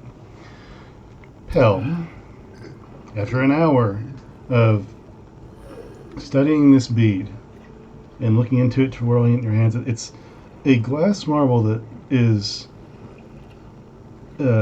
dark blue in such a way that in certain lights it's purple and others it's a very deep green. And you turn it, it almost shimmers and glitters and shifts in color. And you study it, and you kind of get lost in it for a second. And then you feel your energy wash away from your body into the bead and then flood back to you. But instead of physical strength, you still feel physically drained, but you feel power in your might. You're going to be knocked down to 22 health. Wait, what now? You are reduced to 22 health, Oh, okay. but you feel more powerful. As in, you think that if you were to hurt somebody, you feel like your energy could be surged into that purpose. Ow.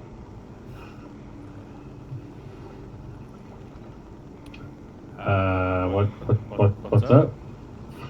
This rock hurt me. Did you try to eat it? No. Oh. What happened? I don't know. I just held on to it for a real long time and it hurt me, but I feel like I can hurt somebody else really bad. Is it hot? I don't know. I was just gonna feel good. Okay. By the way, that 22 is your new maximum health. So I just have 22 health now? You just have 22 health. Oh my god. Oh, I don't feel good, guys. I messaged you on Facebook, by the way. Get rid of the rock.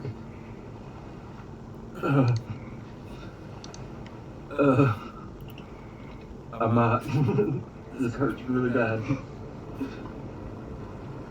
Are you okay? What happened? Rock hurt. Rock hurt bad. Why do you guys touch these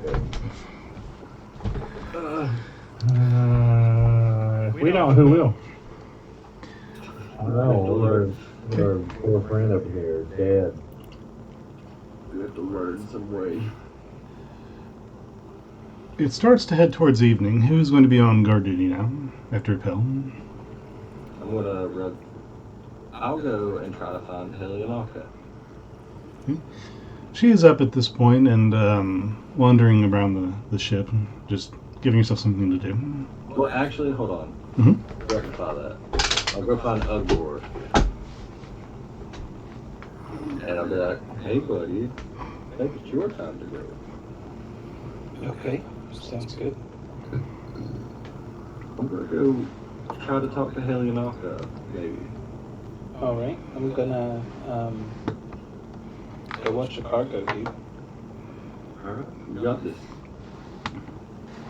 I want to go try to find this chick. So you're also searching for Helionaka? Yep. Okay. It doesn't take either of you two very long to find her. You find her roughly at the same time, wandering the middeck. She was below, now going up to the middeck. So she's between the guards' quarters and the cooking area. I'm sorry, not the cooking area. In the other, it's the guards' quarters and the rest of the crew's cabins, or the two opposite ends of this area.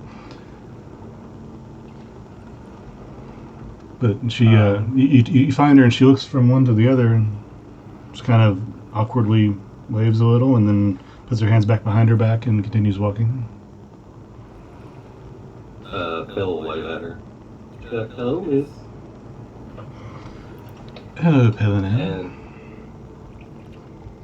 And is there like a lot of people around us or anything? No, actually, right now there's nobody on the middeck. There is, you imagine a few in the crew's quarters, maybe somebody in the guards' quarters, but you don't see anybody else directly in this area.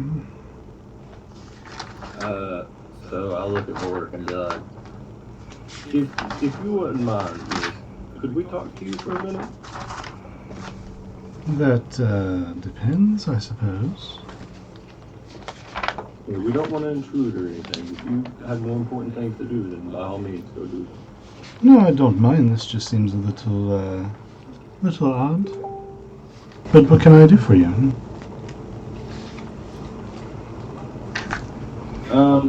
So I have a big mouth. I'm not used to interacting with a lot of people nowadays. So subtlety is not something I'm very good at. Okay. Now, I let it slip the other day that I was looking for a box. She's very cautiously listening to you. And it was not on the cargo. And it appears that it is under your bed. You're tracking my parcel. Yes. Okay. What do you know of or want with my charge? We are just to ensure that it's going to the destination. Okay. Now, we've tried to find it on the cargo and couldn't find it. So we assume if it came with you, then you have to know a little bit about where it's going. So in a sense, I feel like we have to like help watch where you go, or help you in some way. I know exactly where it's going. I'm the one charged with taking it there. This is striking me rather odd. Are you trying to abduct this package, or should I be worried in any way? No. I'm a lot of things. I'm no liar, man. Mm-hmm.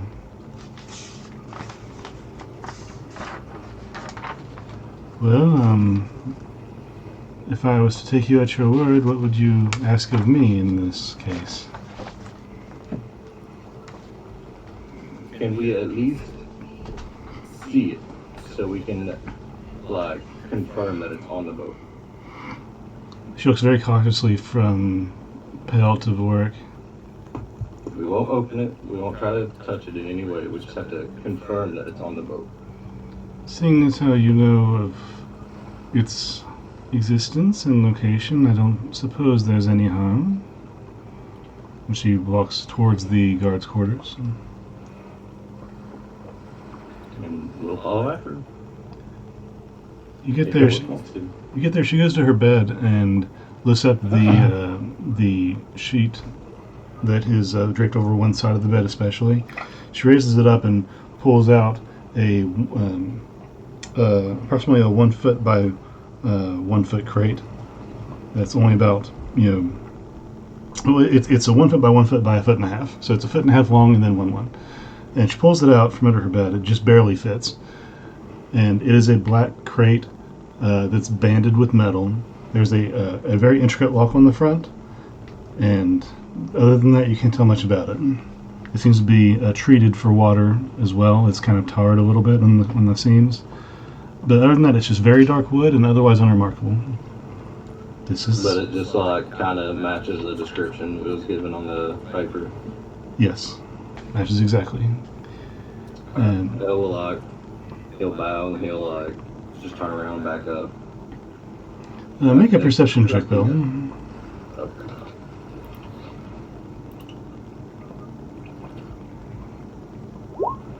$21. You see a seal, a symbol of some kind that's been inlaid into the front of the chest right above the lock. No. Does it seem familiar?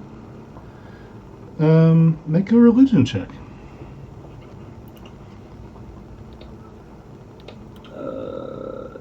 I'm actually okay at that. No, I'm not. No, you don't recognize it. It's obviously a symbol of something, maybe a house, a person, a deity, a belief, an organization, but you don't recognize it.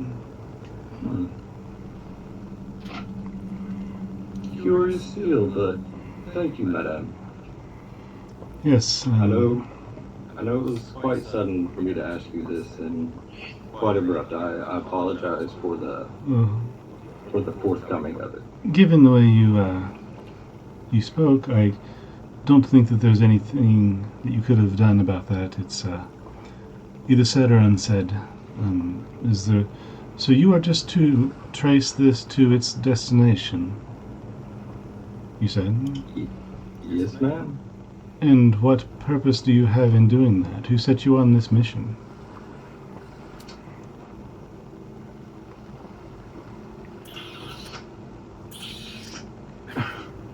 Hold on a second.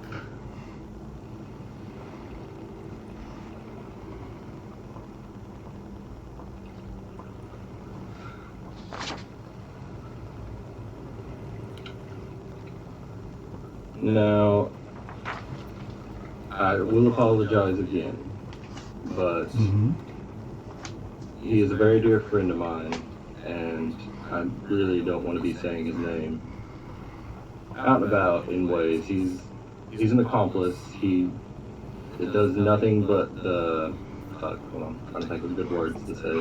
He does nothing but fuck. He does nothing but fuck people, fucks them over. He's Goose Bigelow. Deuce Bigelow, no Gigolo. He just fucks. He's just an old archiver. He wanted me to ensure that, nothing happened to this box and it got to where it was going. Think of us as extra security. Yeah. So he serves possibly the same purpose that I do? Or It seems so at the moment. It would. you aren't privy to saying his name, and that much I can understand. Are you at leave to speak to which your allegiance is? Well, I'm not actually a member, but he'll look around and make sure there's nobody around. They call themselves the secret police. I've not heard of this group per se. Peace, peace, my God. That's probably why it's secret. Well, that's rather on the nose, don't you think? Oh, bro, yeah, see, I was so confused earlier. I kept hearing that, Taylor. What? The police. Yeah. Bro, I was like, what are you fucking talking about? What's the sound of the police? Oh, the Gestapo. Whenever Yeah, I say dude, that. I was kind of frightened. I was like, why do we really help these people? Are we the bad guys? I thought we were the bad guys. Well, make a persuasion check, though. Oh man, I'm good at that. I'll help you. I'm backing you up here. No, this would still be a straight roll, but 17 is not a bad roll. That's not bad. Well, you've done nothing but been kind so far, and I don't see any reason to mistrust, especially when I am at such a disadvantage with you being aware of my special arrangement. My name is Helianaka, and I was sent by the Temple of Salem Astra in the Rowanwood to transit this package via detour route to a contact that I have I've been given in South Sunder. A combination of this individual apparently either being recently invested in Saline Leonastra or being a servant in some other way. Saline has asked that our temple bring this to this individual. It was ferried to us from another location that I was not given, but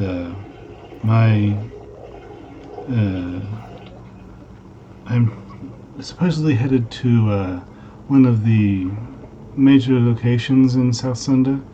I had been told to meet with a Mr.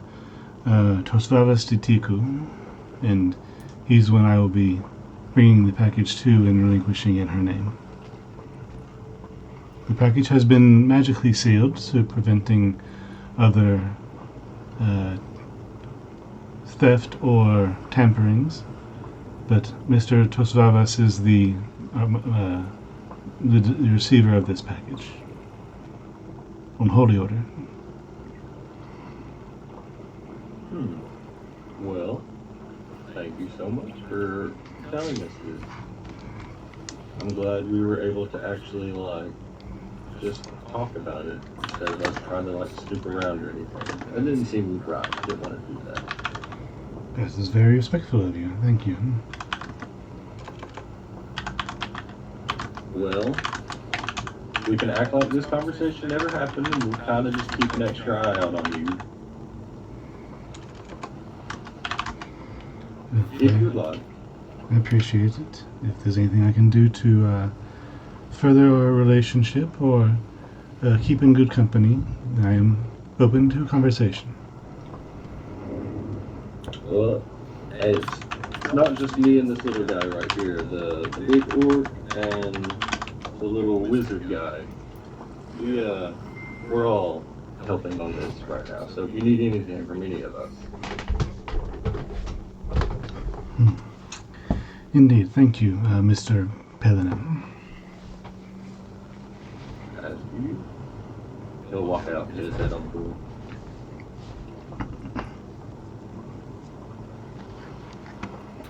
Is there anybody on deck right now? Of course, in the cargo bay. Okay. So nobody on deck? Well, after we I got don't done, believe. is it immediately after we get done talking, or? Because I'd probably just walk up there and just look at the sky. Yeah, I'm definitely up there. Okay, Samuel, make a perception check for me. Yes, sir. Please and thank you. Is that perception check? Mm-hmm. 20. You see, Oh, you see off in the distance, not too far away. It's hard to tell based on the time of the day, but there is gray skies ahead where you're traveling, and the day is getting short.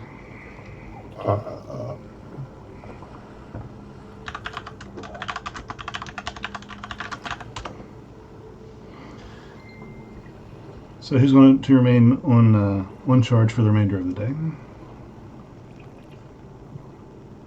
Obor, you are currently in the cargo hold, staring really hard at a box.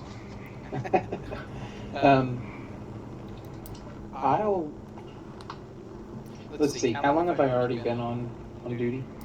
It's been a couple hours so far. Okay, and about what time is it? We'll say it's approximately 6 or 7 o'clock in the evening. Okay. I'll spend a couple more hours, not down in the cargo hold. I'll just start to kind of like go and check out different places. I'll go to the captain's cabin and walk around deck. Is that group chat thing still going on? Yeah, it's good for 6 hours. Well, you cast it at 10 o'clock in the morning. So by now it's expired. Oh. I can redo it. Do it. Do it. Vort, cast group chat. Cast group chat. 5 hours. Okay. I gotta use this sonic dino. So once the group chat comes active, we'll tell Lock Relay everything that he talked about with Falonkort to everybody else. Be like, well, she showed us the box. It's here. Well, that's good at least. And she was just totally fine with us helping her out. Like, Yeah. She didn't mind it. Some people just like it when you're honest with them sometimes. I reckon. But I still think, like, once we get to Sunder, we should still, like, trail her, not be, like, right there with her the entire time. We can do that. Especially if you can do what you said earlier. I don't even remember what I said. Making me invisible. Oh, yeah. I can do that. It only lasts for a minute, though. Well, I'm already good at being unseen. Oh, that reminds me. Give me a second. And I'm going to cast a message, and I'm going to send it to my buddy. Mm-hmm. I'm going to tell him, hold on. Let me mark the spell slow mo. Tell him, found the package.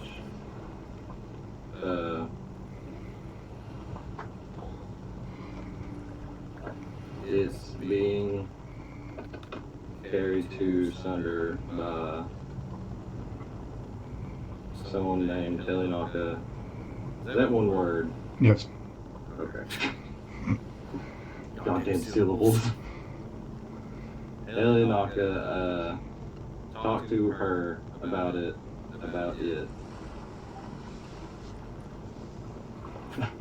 Hope that's cool.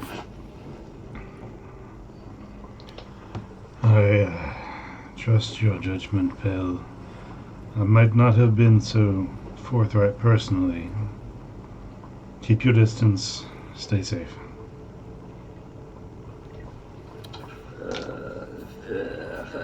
No, I'm not going to waste another spell slot doing that. Okay. Alright, we're good. Evening drops. 8, 9 o'clock. It's getting dark. You hear the waves start to become more aggressive. Not crazy. The sea isn't exactly roiling, but the ship is having a rougher time of it than it was earlier. Rain starts to gently fall. Winds pick up a little bit. Everybody on deck is... it becomes a little bit hard to hear anything but the wind and the rain. Ship is churning a little bit. You hear the wood creaking. And it turns to not total darkness, but it's very late in the evening. Who is where at this time? Who's what? Who is where at this time? Still on the deck. Okay, It's raining. It's raining. I'm gonna be the Storming. I below. love it. I love storms. Can I cast Mage Armor? Sure. I love that one. Hit cast. I thought. Whatever. You got it. It does it. It's like an automatic thing. Mhm. Okay. Hell is. I don't know. He wants to be like looking at the sky, but he doesn't want to be out on deck because he has a breastplate on. He doesn't want to get struck by lightning. Mm-hmm. He's like, oh, it looks pretty. Pretty dangerous though. Bug boy, where are you at?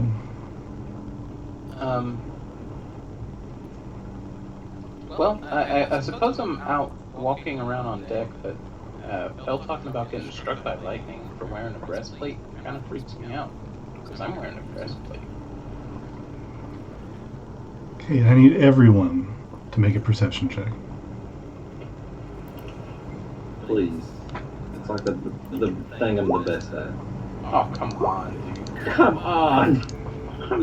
It's the only thing I'm good at. Okay. We suck. We all have positives and suck. Collectively saw shit. Say it was storming. Yeah, it That's what is. I guess. It's storming. Can I cast this on deck? You can if you like. I'm gonna cast this and just chill inside. Okay. Hey guys, there's shelter on deck. You want to join? Do you have a focus to cast your spell or a small crystal bead?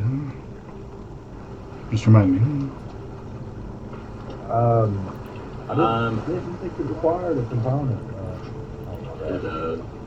I was thinking you had a focus, but I forget. I think you can use his sword as a focus, whereas the blades. Okay.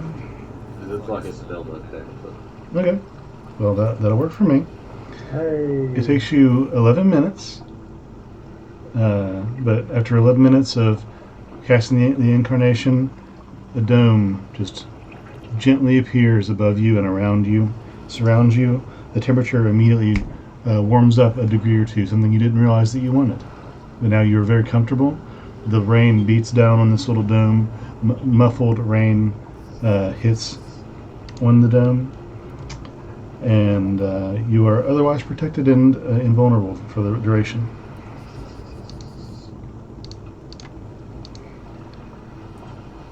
You guys don't hear anything besides the storm. Wood creaks. The rain falls. You hear every once in a while as waves beat against the wood. You hear thumps and gentle creaks as the ship gets tossed back and forth. Sam, since you are the only one remaining on deck, I'll have you make me a perception check one more time. Well, hold on. If he has a mobile dome, would he have told us that? I did already. Oh, I would fucking went out there. I did. Yeah, I said. I said. Hey guys, Bro. shelter on deck. I got lost in the sauce listening to the fucking waves crash. I ain't gonna lie. Oh, Staring good. at the boat. I'm like, this is fucking immersive. Yeah, guys. Yeah, I have some a safe spot out here. I would just go out there and I'd be looking around. I'd be like, huh, I can do this too. The color of my dome is green, of course. Okay. Oh, mine's a little bit darker. So, Pell, are you also casting the dome, or are you going to? What are you doing? No, I'm just gonna stand out there with him. Okay, so you're in his dome. Yeah. Okay. I'll have you as well cast me one more perception check. Please. No. Negative. No. Those glasses don't work very good, do they, bud? It's raining. It's getting a little bit of my glasses. We're in a dome. That's not an excuse. So it's dark.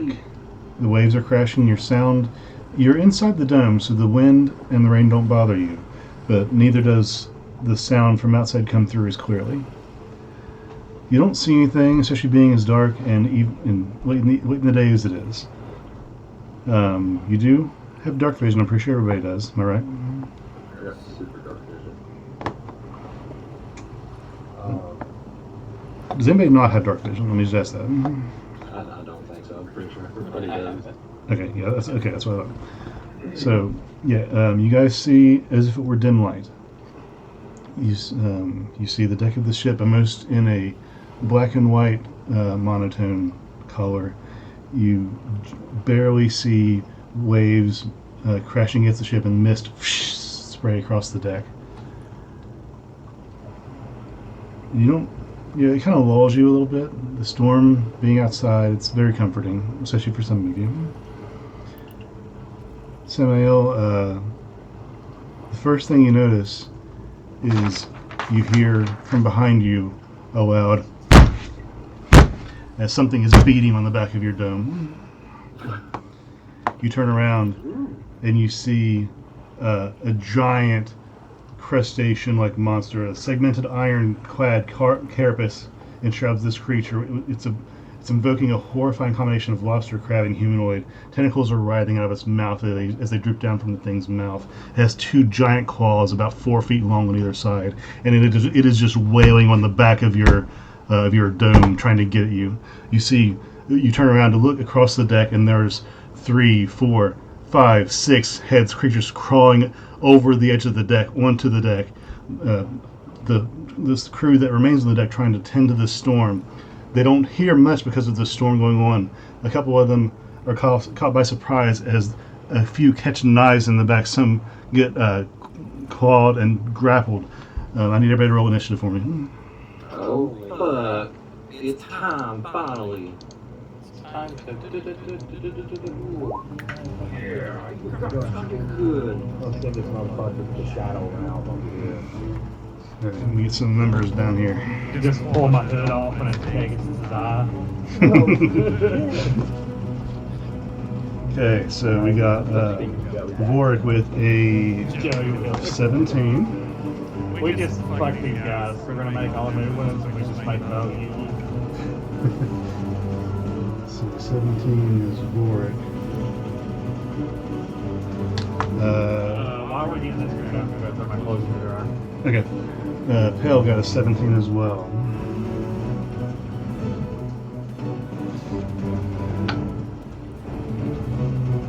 Okay, Samuel, did you roll initiative? Hey, sorry, I was The music's way too loud for a second. Okay, turn it down. Okay, say again. thank goodness. I couldn't hardly hear it. Sorry, I didn't realize it was that high. So 22, excellent. 22, and Sorry, I was we got getting 20. real. No problem. 22 and 20. Okay, so we got Sam, Libor. 22 and 20. Okay. And I got Pell in there at 17. Yep.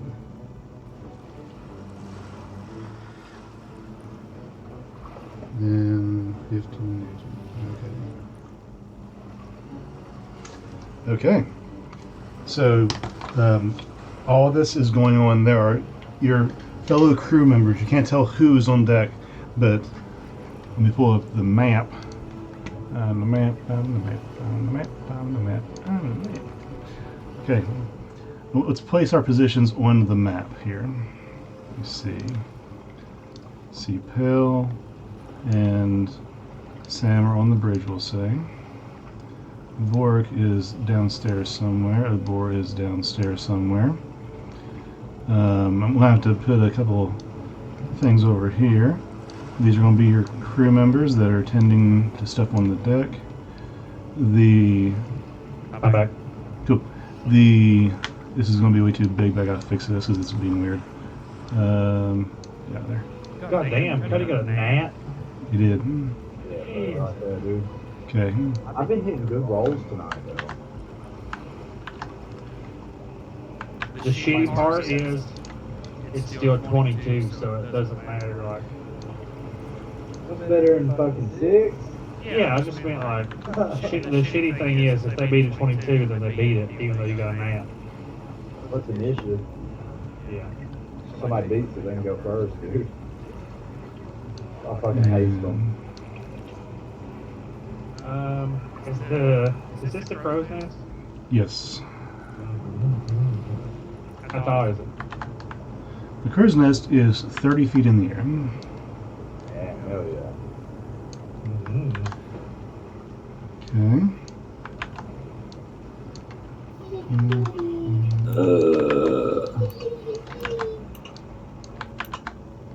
Okay. Okay. So, there is a crab-like monster that is standing probably close to 10 feet tall, beating on the back of your dome. There are crew members that are being, more or less slaughtered in front of you. What are you doing? Sam, you're top of the order. What'd you say? Sam, it is your turn. What are you doing with this? Did you say they were slaughtering crew members? Yeah, from what you can see, there's just a mass of creatures that just crawled on board from every side, and they are grabbing and beating and clawing at the crew that did not see them in time. Can I look around for that child? You can look around to see who's on deck. Give me a perception check with disadvantage. Could Pale have said something like before we? Because he would just be like, run and ring the bell. You are next to the bell, but no, you cannot do anything until your turn in initiative right now, because you do not see this coming. With a 9, you cannot tell from this distance. There's people on deck, but with the rain driving and the numerous entities on board, you can't tell what's going on. And does that affect my turn whatsoever? No, just doing that, I'll let you have that as a reaction to try and assess. Let's see where I'm at here.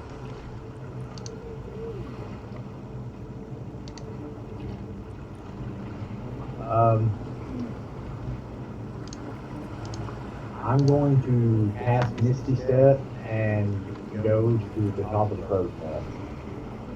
Okay, what's the range on Misty Step? 120?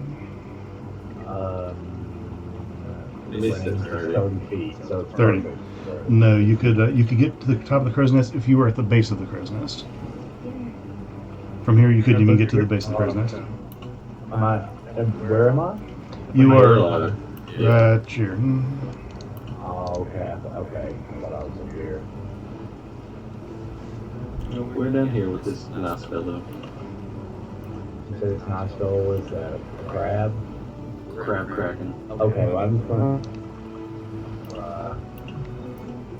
A crabkin? attack him with Scorching Ray. Okay, are you going to get out of the dome to do that?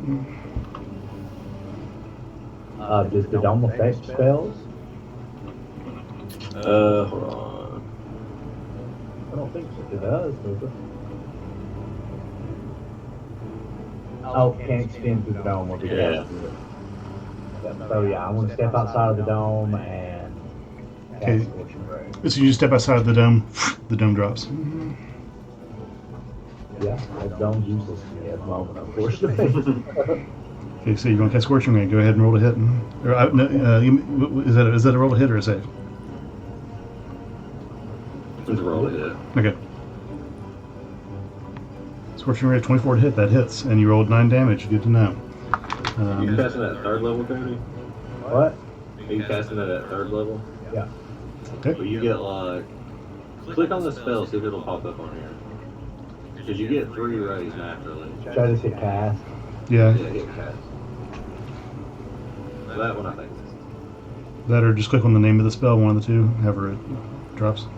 It doesn't work that way. I'm just clicking at the spell. Oh, it doesn't just throw the spell in here like to explain something? It does if you do something, but I don't know how it works for you guys. Yeah, so you get three little motes of fire. So you get 4 since you cast it at 3rd level. Okay. So do I cast it 2 more times since I did twice? Yeah.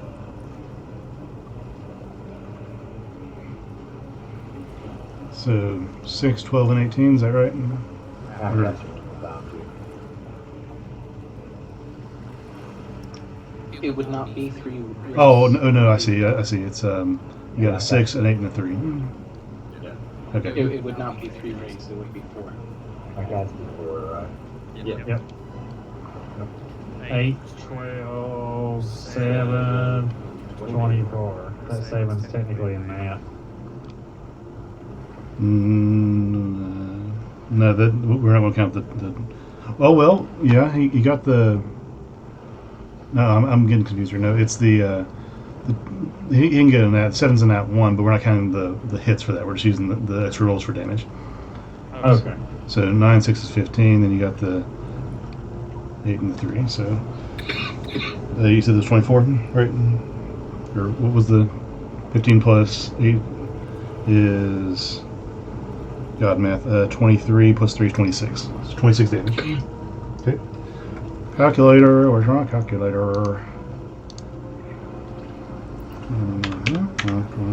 Okay, got it. So, anything else for your turn?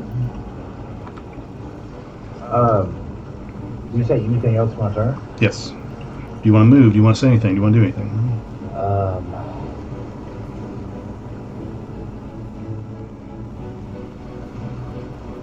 What's my movement like at the moment? I mean, you've only moved like 5 feet to get out of the dome. You still have your remaining movement speed. Like 25.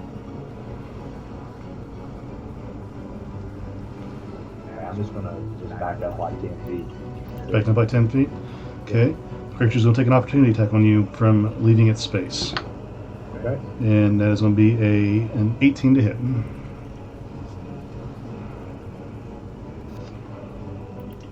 With your new AC from your mage armor, does that hit? What was that? With your new AC for your mage armor, which is what was it, 12, 13 plus your dex, something like that? Does that hit? Can I ask you a question? Can I cast shield like at this moment? You cannot because you've already used your action. Gotcha. Shield's reaction. Oh, that's right. It is reaction. So yeah, you can cast shield. Right now you're at 13 plus your dexterity modifier, whatever that is. Yeah, 12 plus my mage armor, right? It's 30, yeah. No, Okay. mage armor makes your AC 13 plus dex, whatever your dexterity modifier is. It is normal AC.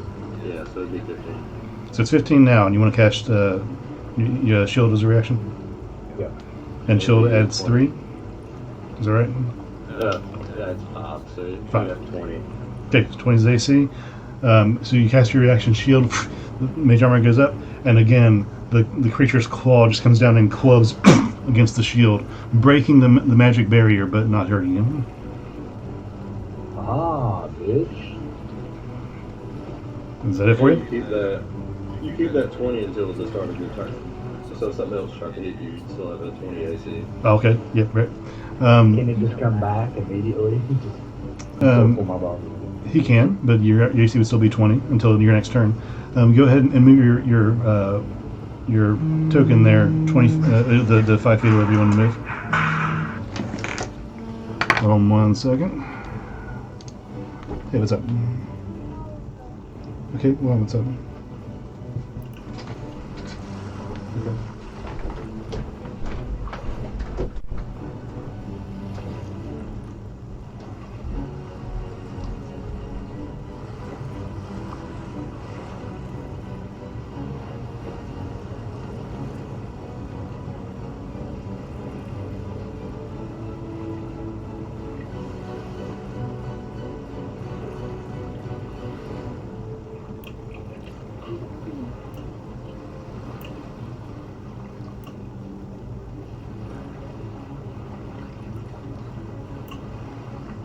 Arrow? Arrow. Arrow. What's happened? Oh, he went away. Fuck this big ass crab, bro. Y'all, I forgot I had fucking 22 health. Yeah, dude, you need to back up for real. I'm about to fucking die again. Dude, I just busted that thing up. I don't want to hear it. How much did I hit it for? I don't know. I think Dustin did it kind of wrong. But I'm not going to say nothing. Sorry, dude, I had a freaking bird in the roof, apparently. Totally cool. What did I do wrong? What's up? Yeah, explain. So, he had a 8 to hit, a 12 to hit, and Uh-huh. a 7 to hit. I don't know like what this thing's AC is. But Okay. I was just going to use the first hit because I thought it was like 3 rays, like similar to mage armor. Is it separate? No, it's like you make an attack with each roll. Or not mage armor, magic missiles, I'm saying. Yeah. Okay, so yeah, we can go back and retro that, no problem. Not bad. So guess what? I'm gonna take magic missile out of my fucking. No, magic missile is awesome because it always hits. Yeah. I don't- Yeah, you casted Scorching Ray. Yeah. Okay, so let's go back and see here. Yeah, Scorching Ray. I don't know. I said magic missile. Sorry, magic missile is great. I'm gonna take Scorching Ray out eventually. Okay, so Scorching Ray. Okay. So first one, 22 was a crit. Yeah, that should have been. Oh no, 22 was your initiative. Sorry. The first one was 24. That hit for 9. Let me do some math here. Write this down. 9. That hit. 7 Cody, did not hit. you said take Scorching Ray out. Or somebody just needs somehow just open a spell book and just like scribbling it out. That's literally me. 12 does not hit. 8 does not You hit. just say rip the page out from the ocean. See. Fuck that one. So only the first bolt hit, doing total 9 damage. Yeah, dude. That's it. That's literally it. I'm worthless. Just rip it out from the ocean. I Fuck ripped it that. out and froze this fucking crap. So thank you guys for that. Okay, so yeah, took care of that. I burned my freaking ceiling. Ugbor, you're up. You're downstairs in the cargo hold. You hear the ramblings of something going on, but it's hard to tell from this far down. Okay. I guess I'm gonna come up deck. Okay. Let's say from the cargo hold, going straight up the stairs is going to use 20 feet of your movement. It's gonna use how much? 20 feet. 20 feet. Okay. Yeah. But he would get out like right here, right? Yep. As soon as you come up from the stairs, you see standing before you this humanoid creature covered head to toe in just scales and shells and seaweed. It's a humanoid face, but this one has like quills coming out of its back, and it has just like these little webbed fingers and gray green skin, and it's staring at you just with a decrepit mouth drooping gaze. How heavy does it look? He looks normal human size, not very heavy. Okay. Well, I'm pick him up and throw him off. I was gonna say you doing what I think you're doing. So that's gonna be a grapple first, right? And if you succeed on the grapple, then you can shove after that, right? Yes. Okay. So that's a contested strength check, I believe, to grapple, right? Yes. You can. He has to use strength. You can use strength or you can use acrobatics or athletics. Okay, cool. For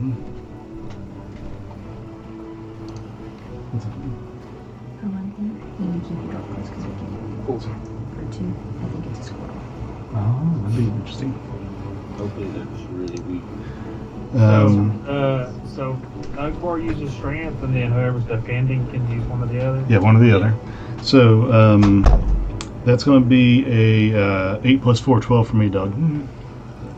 All right. So you're going to try and grab this thing, and it's going to just slide right out of your grip. And leave your hands just like slimy, filling salt water and just sea slime.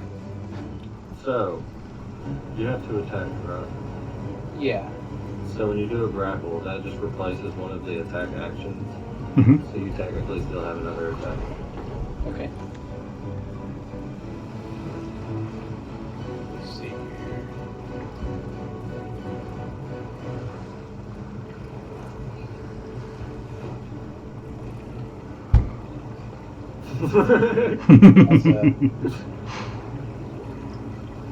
Okay, so angry that I wasn't able to grapple, what I'm going to do is I'm going to take like a step back,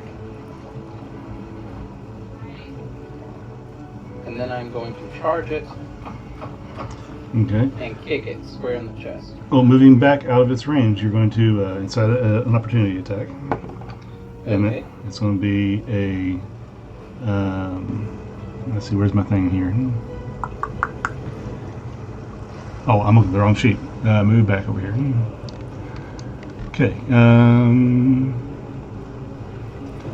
It is plus 4, so that's a 15 to hit. Okay, I have 18 DC. Okay. He swings with a clubbed hand and misses. Okay. And then I am Sparta style kicking this thing in the chest. Okay. So is that unarmed strike or? Yeah, I think I'm gonna go for an unarmed strike, but the purpose is to push it back. To shove. Okay. I'm not exactly sure how to call that, but if you wanted to just do an unarmed strike and we can roll off that, I'll allow that. Okay. Oh, else, Matt, you know something better. Come on, dude. Hold on.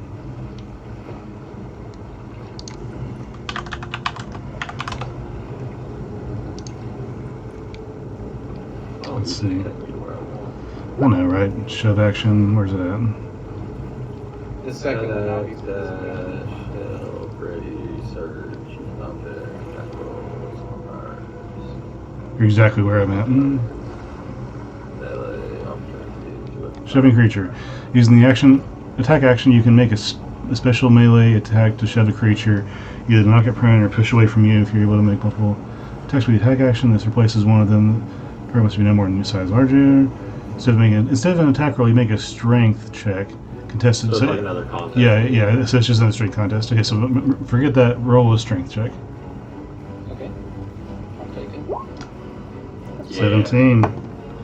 My boy rolled a 2. That's a failure. So he goes 10 feet back. Oh, dude. Mhm. Perfect. It's over the edge. So you're going to knock him over to the edge, and then he's going to fly backwards. Straight up, exactly action style like you think of. He falls backwards. The rail hits him right in the middle of the back, and he just topples back, and does a couple flips before he hits the water. And he's in the water. Okay, and then for the rest of my turn, I guess I'm going to round this corner. Let's see. At this point, I've probably moved about, 30 feet, 35 feet? I have 5 more feet. Okay. You have 40 feet total? Yeah. Dang, bro. Cool. Jesus. Run for days. This is where I'm at. Okay. So this guy is going to run up to you, then past you to get up these stairs. And Do I get an opportunity attack? you do. Okay, I'm gonna take that. Okay, go for it.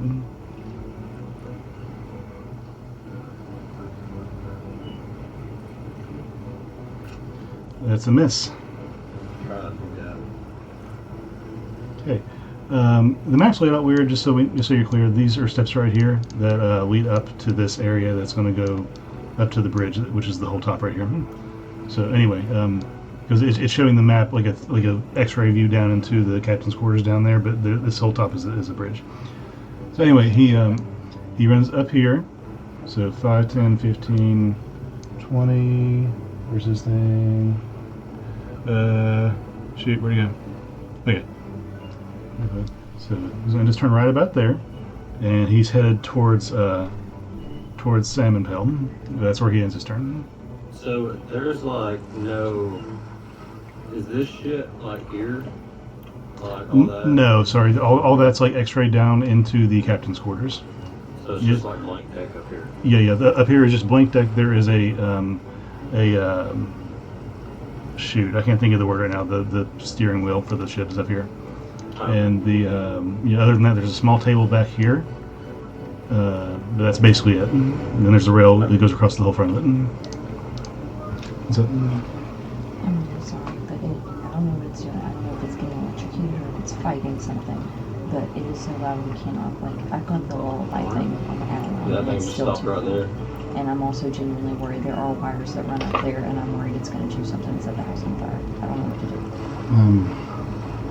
I mean, it is loud. okay, give me a few minutes and I'll get something later. Oh no. No, I'll have to go upstairs in a minute and kill a squirrel or something. Baby, come back. Give me 1 second, Pharaoh, I'm doing here, sorry. I don't know what he said, but he said 1 second. Yeah, just give me 1 second to figure this out. I'll be right back. Okay. Yeah, let me finish this combat and I'll go up there and try and kill a squirrel. I'm going to use the ladder, I guess, and go up there and deal with it. I'm going to need you to help me come up the ladder. Guys, I'm about to get the hell out of I'll Dodge. just train right for a little bit and then I'll be over there. I'm about to climb this crow's nest and start fucking slinging daggers.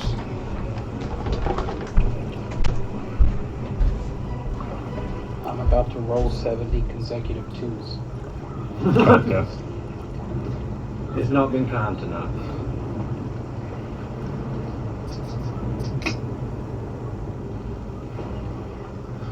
If I throw this fucking rock I have into the ocean, will that break my attunement to it? Oh. Hmm.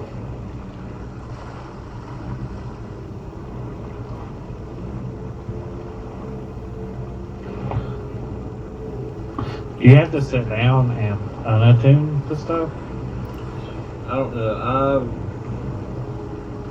I've been used to.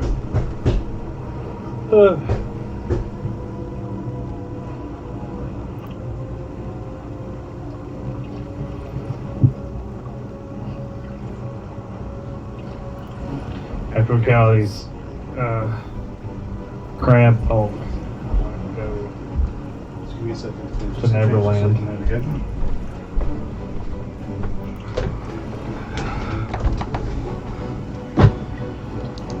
Okay, I'm so sorry, guys. Channing, you said you wanted to call it at midnight. Do you want to pause us where we're at and call it? I mean, we can, we'll see how long it takes. Okay. Well, just let us know. We get like 12:30, 12:45, then yeah, I'll probably call it. Okay. So there's that guy. He's done with his turn. This guy is going to run up to Vorik, and he is going to attack Vorik with first. Go ahead. I'm under deck, Anna. Oh, you are. Sorry about that. So yeah, he's going to run past this point. So 5, 10. I just reach up and poke him. 5, 10, 15, 20. Get to Grab his Ugbor. ankle and freak him. He's going to get to Ugbor and make an attack. This guy, let me see here. Okay, so he's going to first attack with his clubbed fist. That is going to be a 12 to hit. That's not going to hit. His second attack is going to be with the tentacles that are drooping down off of his face and partially down the right side of his body. He's going to roll to hit with that, which that is a 24 to hit. Oh. You're going to take 5 damage, and you are grappled. Okay. Okay. That out of the way. This guy is going to run up to this gentleman over here and make an attack. It's a miss on the hand. And let's see, which one is that? Let's see. It's a hit on the secondary attack with his pincer-like mouth, his crustacean-like mouth, and it's going to do some damage. Okay, good to know. Okay, now we're down to Hell and Vorik, who rolled the same initiative. You guys can decide what you want to do there. Bork go first. He's got a higher initiative or dex than I do. How much does it take for me to come up out of here? About 20 feet. Okay. I hear all this shit going on. I'm gonna run up out. Let's see here. How far away is the crow's nest? I know 30 feet up, but how far? Uh, Here? 5, 10, 15, 20 feet away from where you're going to come out of the secondary deck. From below deck. So I'm gonna run over to it and run up it. And Oh, how much movement speed do you have? Because you spent 20 already. well, I have 35, but I was gonna use my bonus action to dash. Okay, so you got 70 total. So that's 20, and then 20 over here makes you 40. 30 up it, right? You can get straight up it. Yeah, you can get straight up. You can get to the top. Aha! Okay. So you're at the top of the crow's nest. Anything else you want to do? Yes, I want to throw a dagger at this. Okay, roll to hit.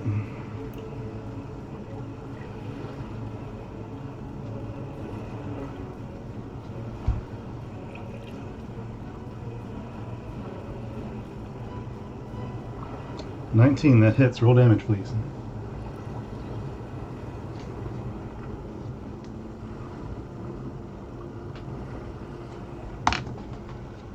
$17 damage. Good to know.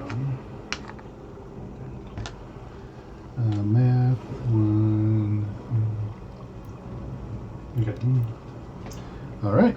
Anything else for it?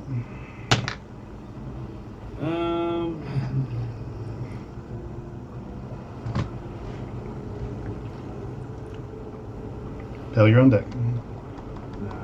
Okay. All right. Well, then we're up to Pel. So where is that bell around me? It is right over here on the side.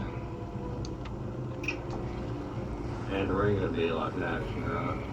Yep, that would be an action to use an item.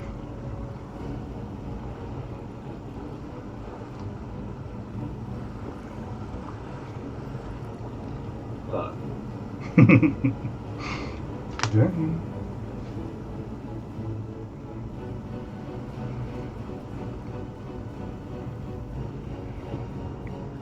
What you doing? God damn it, I'm gonna die. Hale's gonna try to fucking walk closer and ring that bell. Okay, that's an action. You want to shout anything with that? There's freaky fucking crab things! There's freaky fucking crab things! And you just ring the bell. Okay. Good to And know. it's bonus action. It's gonna like plop his foot up and just like it's gonna like stick it. It's dark, right? Yeah, it's dark. You have dim light. Alright, so yeah, he's gonna like put his foot on like air and just like kick himself up, and I'm gonna start to just fly away. So I think this guy might get an opportunity to attack. I'm not sure if this guy will or not. So, sorry. Say again. You're using your fly thing as a cleric. Yeah, the bonus action. Yeah, my step was enough. Okay. So yeah, he will get an opportunity attack on you, and that's going to be a what's his bonus thing? 16 to hit. Oh, fucking god. Yep. Okay, so that's going to be with his. I keep getting these things confused. That is 13 damage. Alright. Ow. So, now that I'm flying, I'm just going to go boop over here. I'm not sure how far that is. And I'm going to start walking again. And we'll get to like right here. Mm-hmm. So that's like 5 movement flying. Okay. So I've got 30. And then like 10 moving.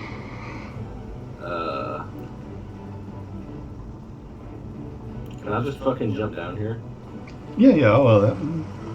Alright, I'm just gonna jump down here. Yeah, we'll say that you basically fly up and then hover and then fall down over there gently. No, I'll get to right here, Mhm. and then I'll fly over to here.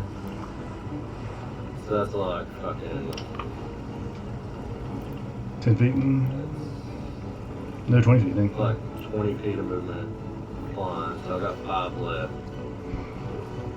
I'm just gonna go 5 feet up in the air. Okay. You're 5 feet up in the air above the stairs. Okay. It is now. But I want to be like 5 feet right above like the fucking this little spot right here. So like Okay. nothing can fucking grab me or anything. Okay, cool. Good to know. So now it's this guy's turn. This crab monster is going to use its speed to climb up the crow's nest up to Channing, and when getting up there, he's going to attack Channing first with its with its pincer claw. That's going to be a 17 to hit. Nope. It's let's see. It has multi-attack, so it's going to do another attack with its claw. That is a 14 plus 4 is 18 to hit. Yeah, I made it. Okay. So that's going to be 1d4 plus 2, which is 6. 6 damage. I'll take that. I was going to use uncanny dodge, but I'll take it. Okay. Another one. Then we have, since you are hit by its pincer, you are grappled now. It's a if you want to try and break that on your turn, you can. But you are grappled, and it's going to use, since it has you in its claws, it's going to pull you closer and put your head up against the tentacles that are drooping out of its mouth. It's going to try and grab you with its tentacles as well as its final attack. And that is a, let's see here. Oh no, I'm sorry. That's just an instant thing because you're grappled and you're right there. You have to make a DC 13 con save, please. Can you beat a DC 13? Just straight con save? Yep, just con save.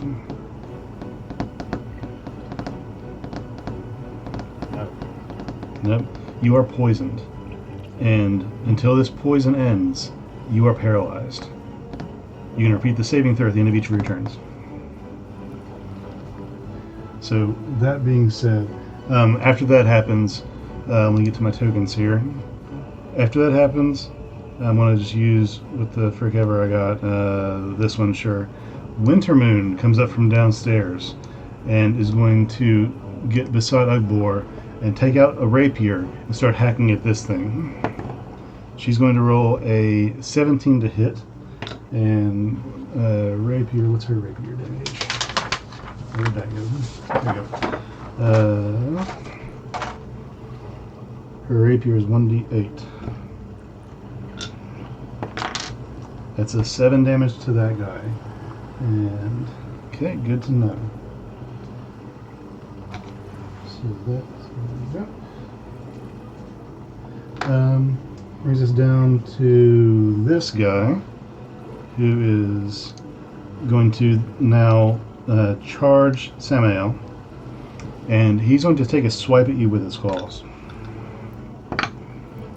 That's a 7 to hit. It's secondary. It's the guy right here. Sorry, if it wasn't clear. This guy.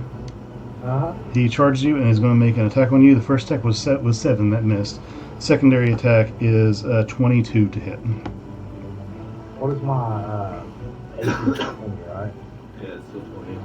Yep. Oh, and you have 22? Yep, that's 22. Such a ass. That's going to be 7. That's 11 damage to you, buddy. Okay. So this thing is like trying to eat me. I almost put 111 damage. It has grabbed you, Channing, and pulled you close and poisoned you with its tentacles being so nearby. Is there a mouth? Yeah, the tentacles are coming out of its mouth and in the mouth area, just tons of them. Okay, so now, Samael, since you are grabbed by its pincer, you are also grappled. It pulls you close to its tentacles as well. I need you to make a con save, please. Kick it in the dick. If one were to want to use an item, is that an action? Yeah. Yeah, that's an action. Con save 17. You resist the poison. You are not paralyzed. You are still grappled.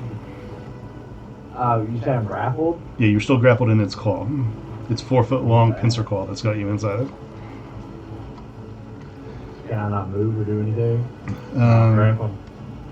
Let me double check grappling condition. For grappling, your movement is reduced to 0. Your movement is You 0. make a, I promise you I'm better at grappling than this crap. I swear to God. Yeah, you have a speed of 0. It can benefit from any speed bonus.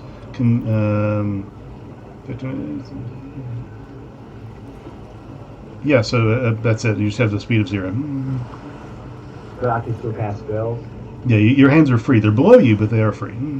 Okay, can I cast Mage Armor on another person? Well, it's not quite your turn yet. I thought it was. Sorry. That's what we were getting at here. No, I was just telling you what happened to you, because this guy attacked you on his turn. Sorry. Not me in Long list of crap going on. Okay, that guy's overboard, so he didn't get a turn. This guy here is going to run towards Winter Moon and attack her with a thing. That doesn't hit. That doesn't hit, so he misses her entirely. This guy, let's see, breaking my map out. This guy over here is going to run again towards this crew member and attack. That's going to hit for 1d4 plus 2. So much crap going on. Okay.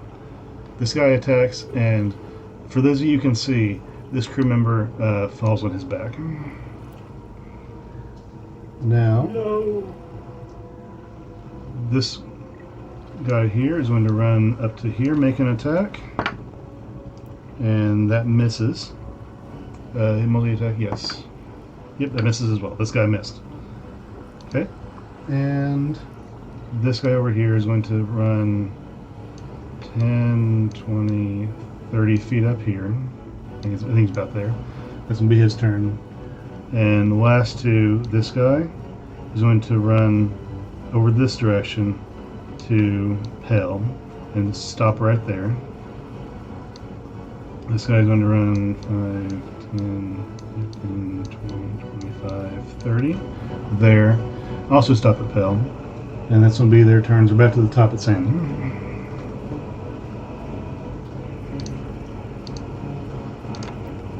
Sam, you're good, buddy. Okay. You said it's my turn? Yep. Okay, so I'm still grappled, right? Yes. Yep. Okay, I'm going to cast Mage Armor on Pell. You have to touch me for that. Oh, you're not close, You know, I think my armor honestly be better than mage armor, to be honest. 'Cause it makes like your armor 13 plus your dex. Yeah, it's a touch thing. Oh well, I tried. I appreciate it. I appreciate the pop up. I guess I'm gonna stare this crab in the face and fucking. So can I attack with my sword? You sure can. You can now. Let me think. 1 second. I mean, You these might. motherfuckers- You might. I don't know. I don't think you have disadvantage on attack rolls or anything. That's just if you're prone. I mean, you can get away from them and just get the fuck out of dodge. So if I cast haste, is that my action, right? Yeah. Yep. Okay, gotcha. Okay. It gives you another action though. Next turn, though, right? I don't think so. I think it gives you at that turn. Yeah, Really? it takes effect immediately as far as I know. Yeah. So I can cast haste on myself. Well, I guess it doesn't make sense if I cast haste on myself. No. I mean, it has the duration. Let me see what the duration is. Yeah, it's up to a minute. It's concentration. Yeah.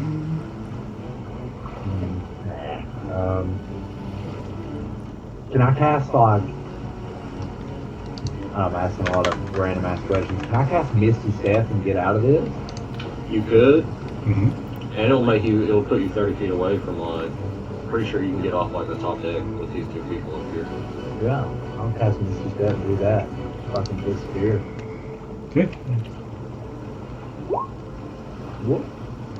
Misty Step. Okay, so where are you popping to? Okay, so where's Pale? How far is Pale from me? I'm also 5 feet up in the air. Well, I don't want to get directly on you. Yeah. I'm like. Really? That's cool. I didn't know that. I'm going to pop over here behind you. Okay. So that's just a bonus action too, so you still got your action and shit. This is I correct. still have like an attack. Yeah. No, you can't cast like another leveled spell. You can have to cast like cancel. a cantrip or some shit though. Okay, that's cool. Cantrip or sword or however you want to do it. Yep.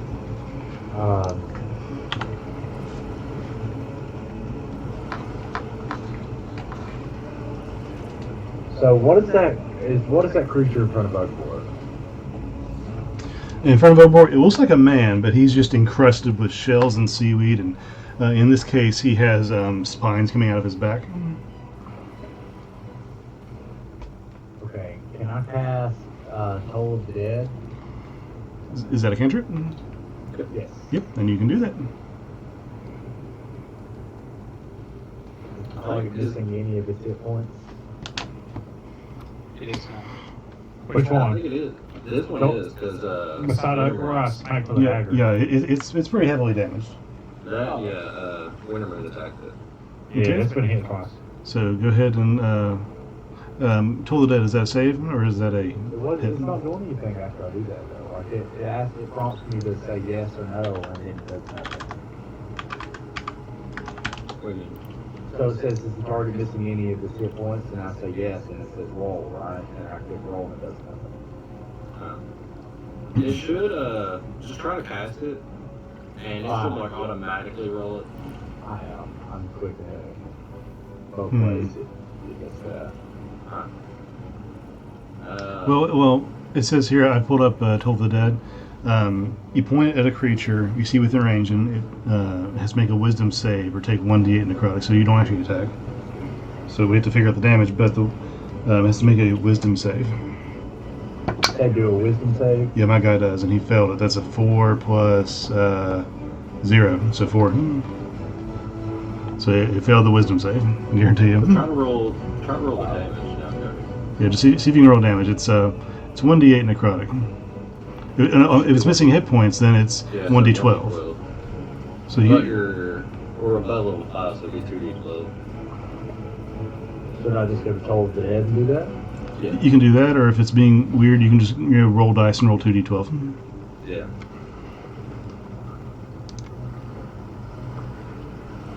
Where do I go to roll dice at? Left side of the Oh, screen, yeah. that little menu with the dice on You're gonna say on D&D Beyond too, there's like a little thing down in the bottom left corner. Yeah. You want me to roll 2d12? But it works on here too, see? it.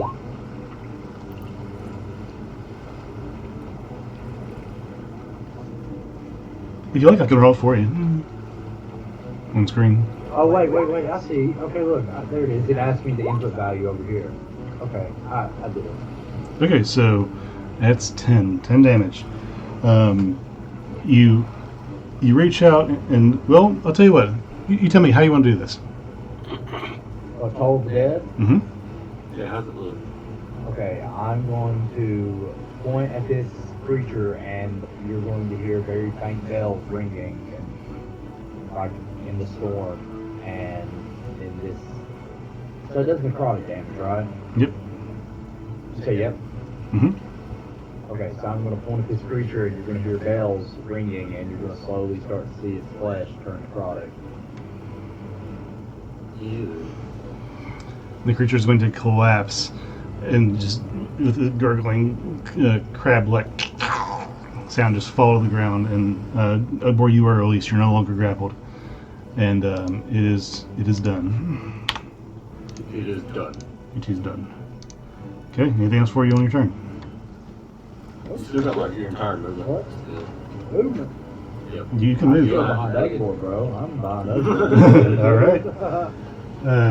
So yeah, Ogbor, your turn. Okay.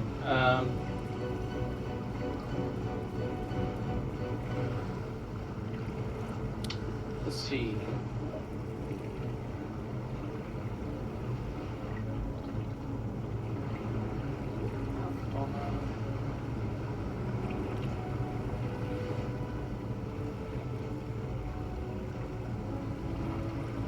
That guy's dead already.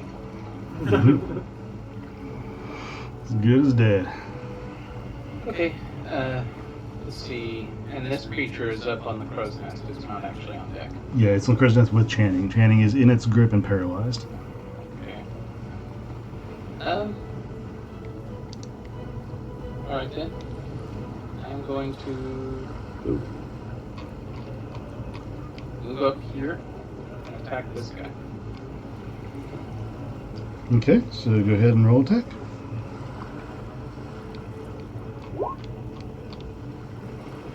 Okay, 18, that is going to hit.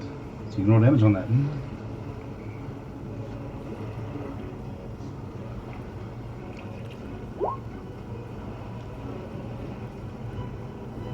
This is a one-handed damage. Okay, one-handed. So 9 damage on that guy.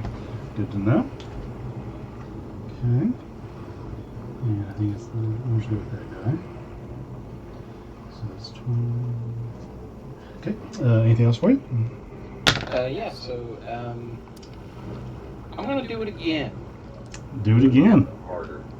but better. That's better. Okay.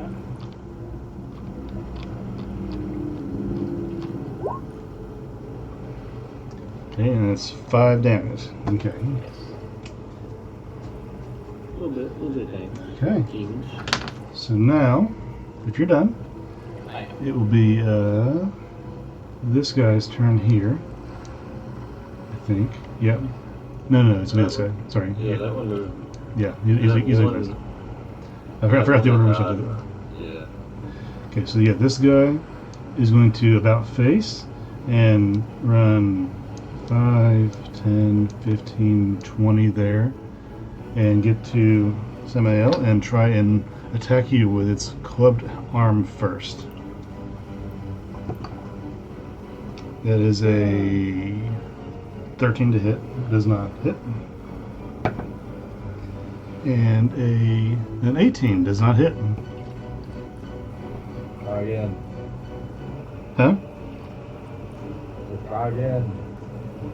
Oh, okay. I don't understand. And then the team goes, okay, and then rolls. I mean, all right. Okay, so With the math. that's the end for that one. It is now. My map is weird. Now is this guy's turn in front of Ugbor. It is going to try and swing at you. That is a 22 to hit. I'm gonna take some damage. You'll take a I little thought bit of those damage. guys moved later because they were moving up this way to try and get near me. I was going clockwise around the boat. There's a total, or at least there was, of 8. And one started up here, and this would have been 2, I think.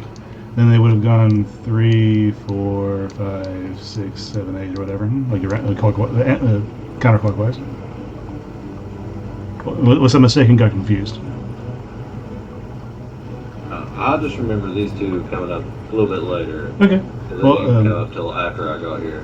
Okay, I probably got mixed up then. Then we'll say it would have been this guy's turn next then, if that's the case. Then he will just try to move up this way, 5, 10 to this crew member, and he's going to try and take a swing at that guy. And that's going to be a miss. He has another attack, and that's going to be a natural 20. Okay. Okay. Yeah. He hits this guy as he's running by. This creature right here with the claw arm comes by and just haymakers this crew member, and he weighs him out. He's down on the ground. This will be his turn. We're now up to Pale and Bork. Bork, you go, bud. What I have to do. You're Justin, did I practicing, take right? any damage? Yeah, I had to make some kind of save. I thought because I was poisoned. Well, no, because I was mistaken about whose turn it was. It wasn't this guy's turn. Okay. We'll just call it that. I'm very nervous about anybody around here right now. So what do I need to? Oh, sorry. Let me go back to the thing. Sorry, my bad. You need to make a con save of 13 to be unparalyzed.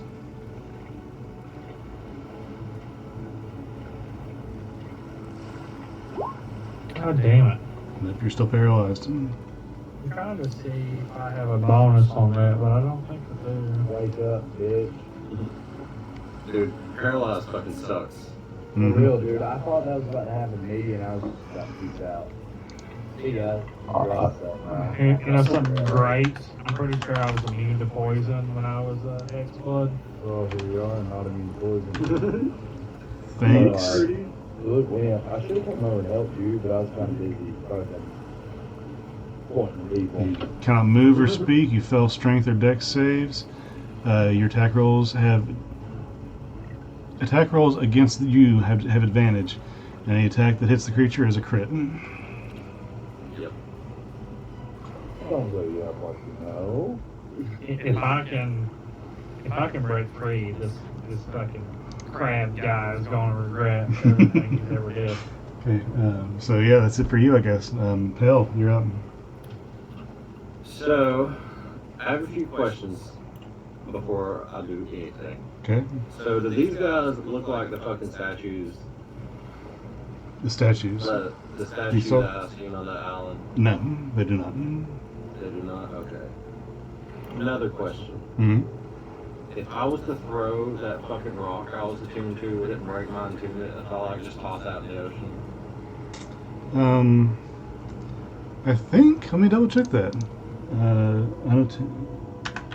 Because I tried to look up how to unattune from an item and I see no fucking thing on it. Okay, without be attuned. The creature's attunement ends if the creature is no longer satisfies the prerequisites for attunement. If the item has been more than 100 feet away for at least 24 hours, if the creature dies, or if another creature attunes to the item. So you can toss it in the ocean, but it has to be 100 feet away from you for 24 hours. Damn it. Well, hell will go 10 more feet up in the air, so nothing can hit him. Okay. Give me 1 second.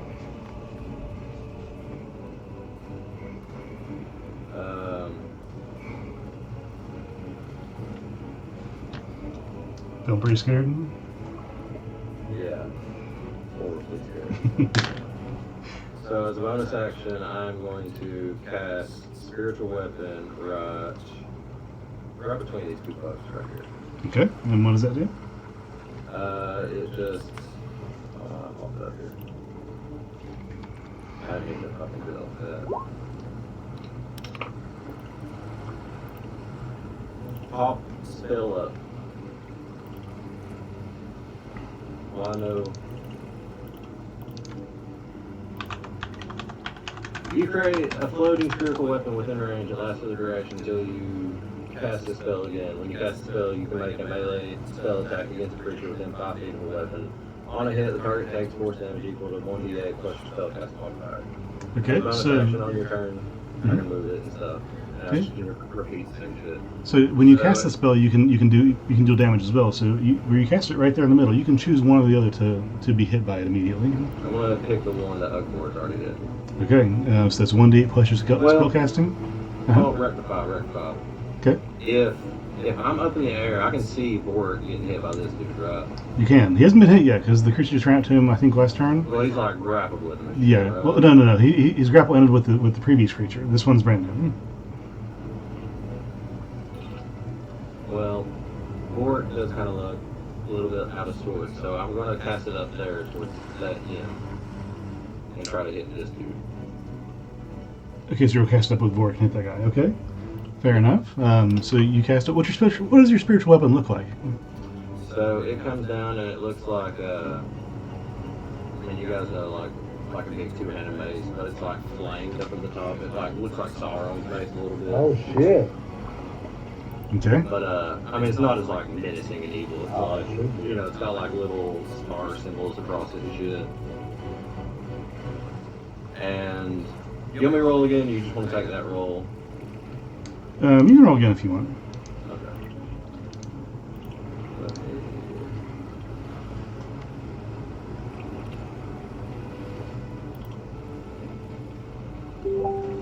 Oh, fuck me.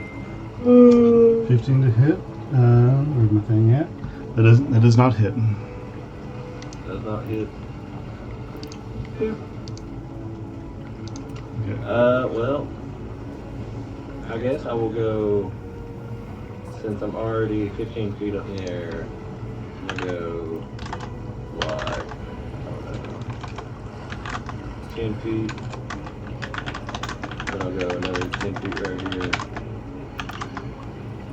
and I will try to cast Sacred Flame on said dude again.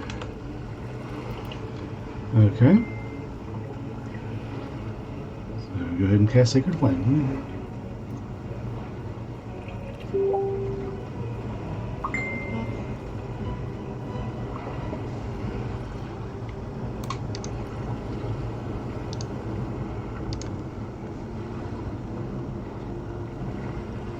after you cast this, Chain's gonna have to peace out. Do you guys want to pause the battle as it is here and come back, or do you want to finish it in Channing stead?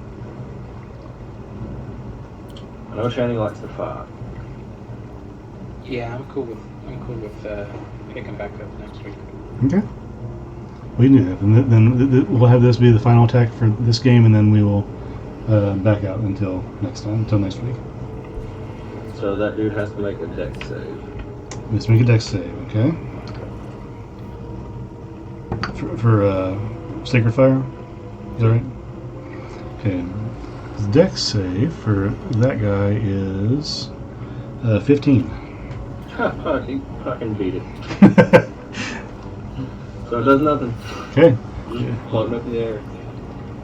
Okay. And that's where we are going to end. There are 4 crab monsters left on board. Channing is in one's grasp and paralyzed. There are another 6 creatures on board as well. Pell is floating midair. Wintermoon is on deck. You hear rustling below deck, and there's chaos on board. Several crew members have fallen already, and that's what we're going to pick up next week. My butt was clenched.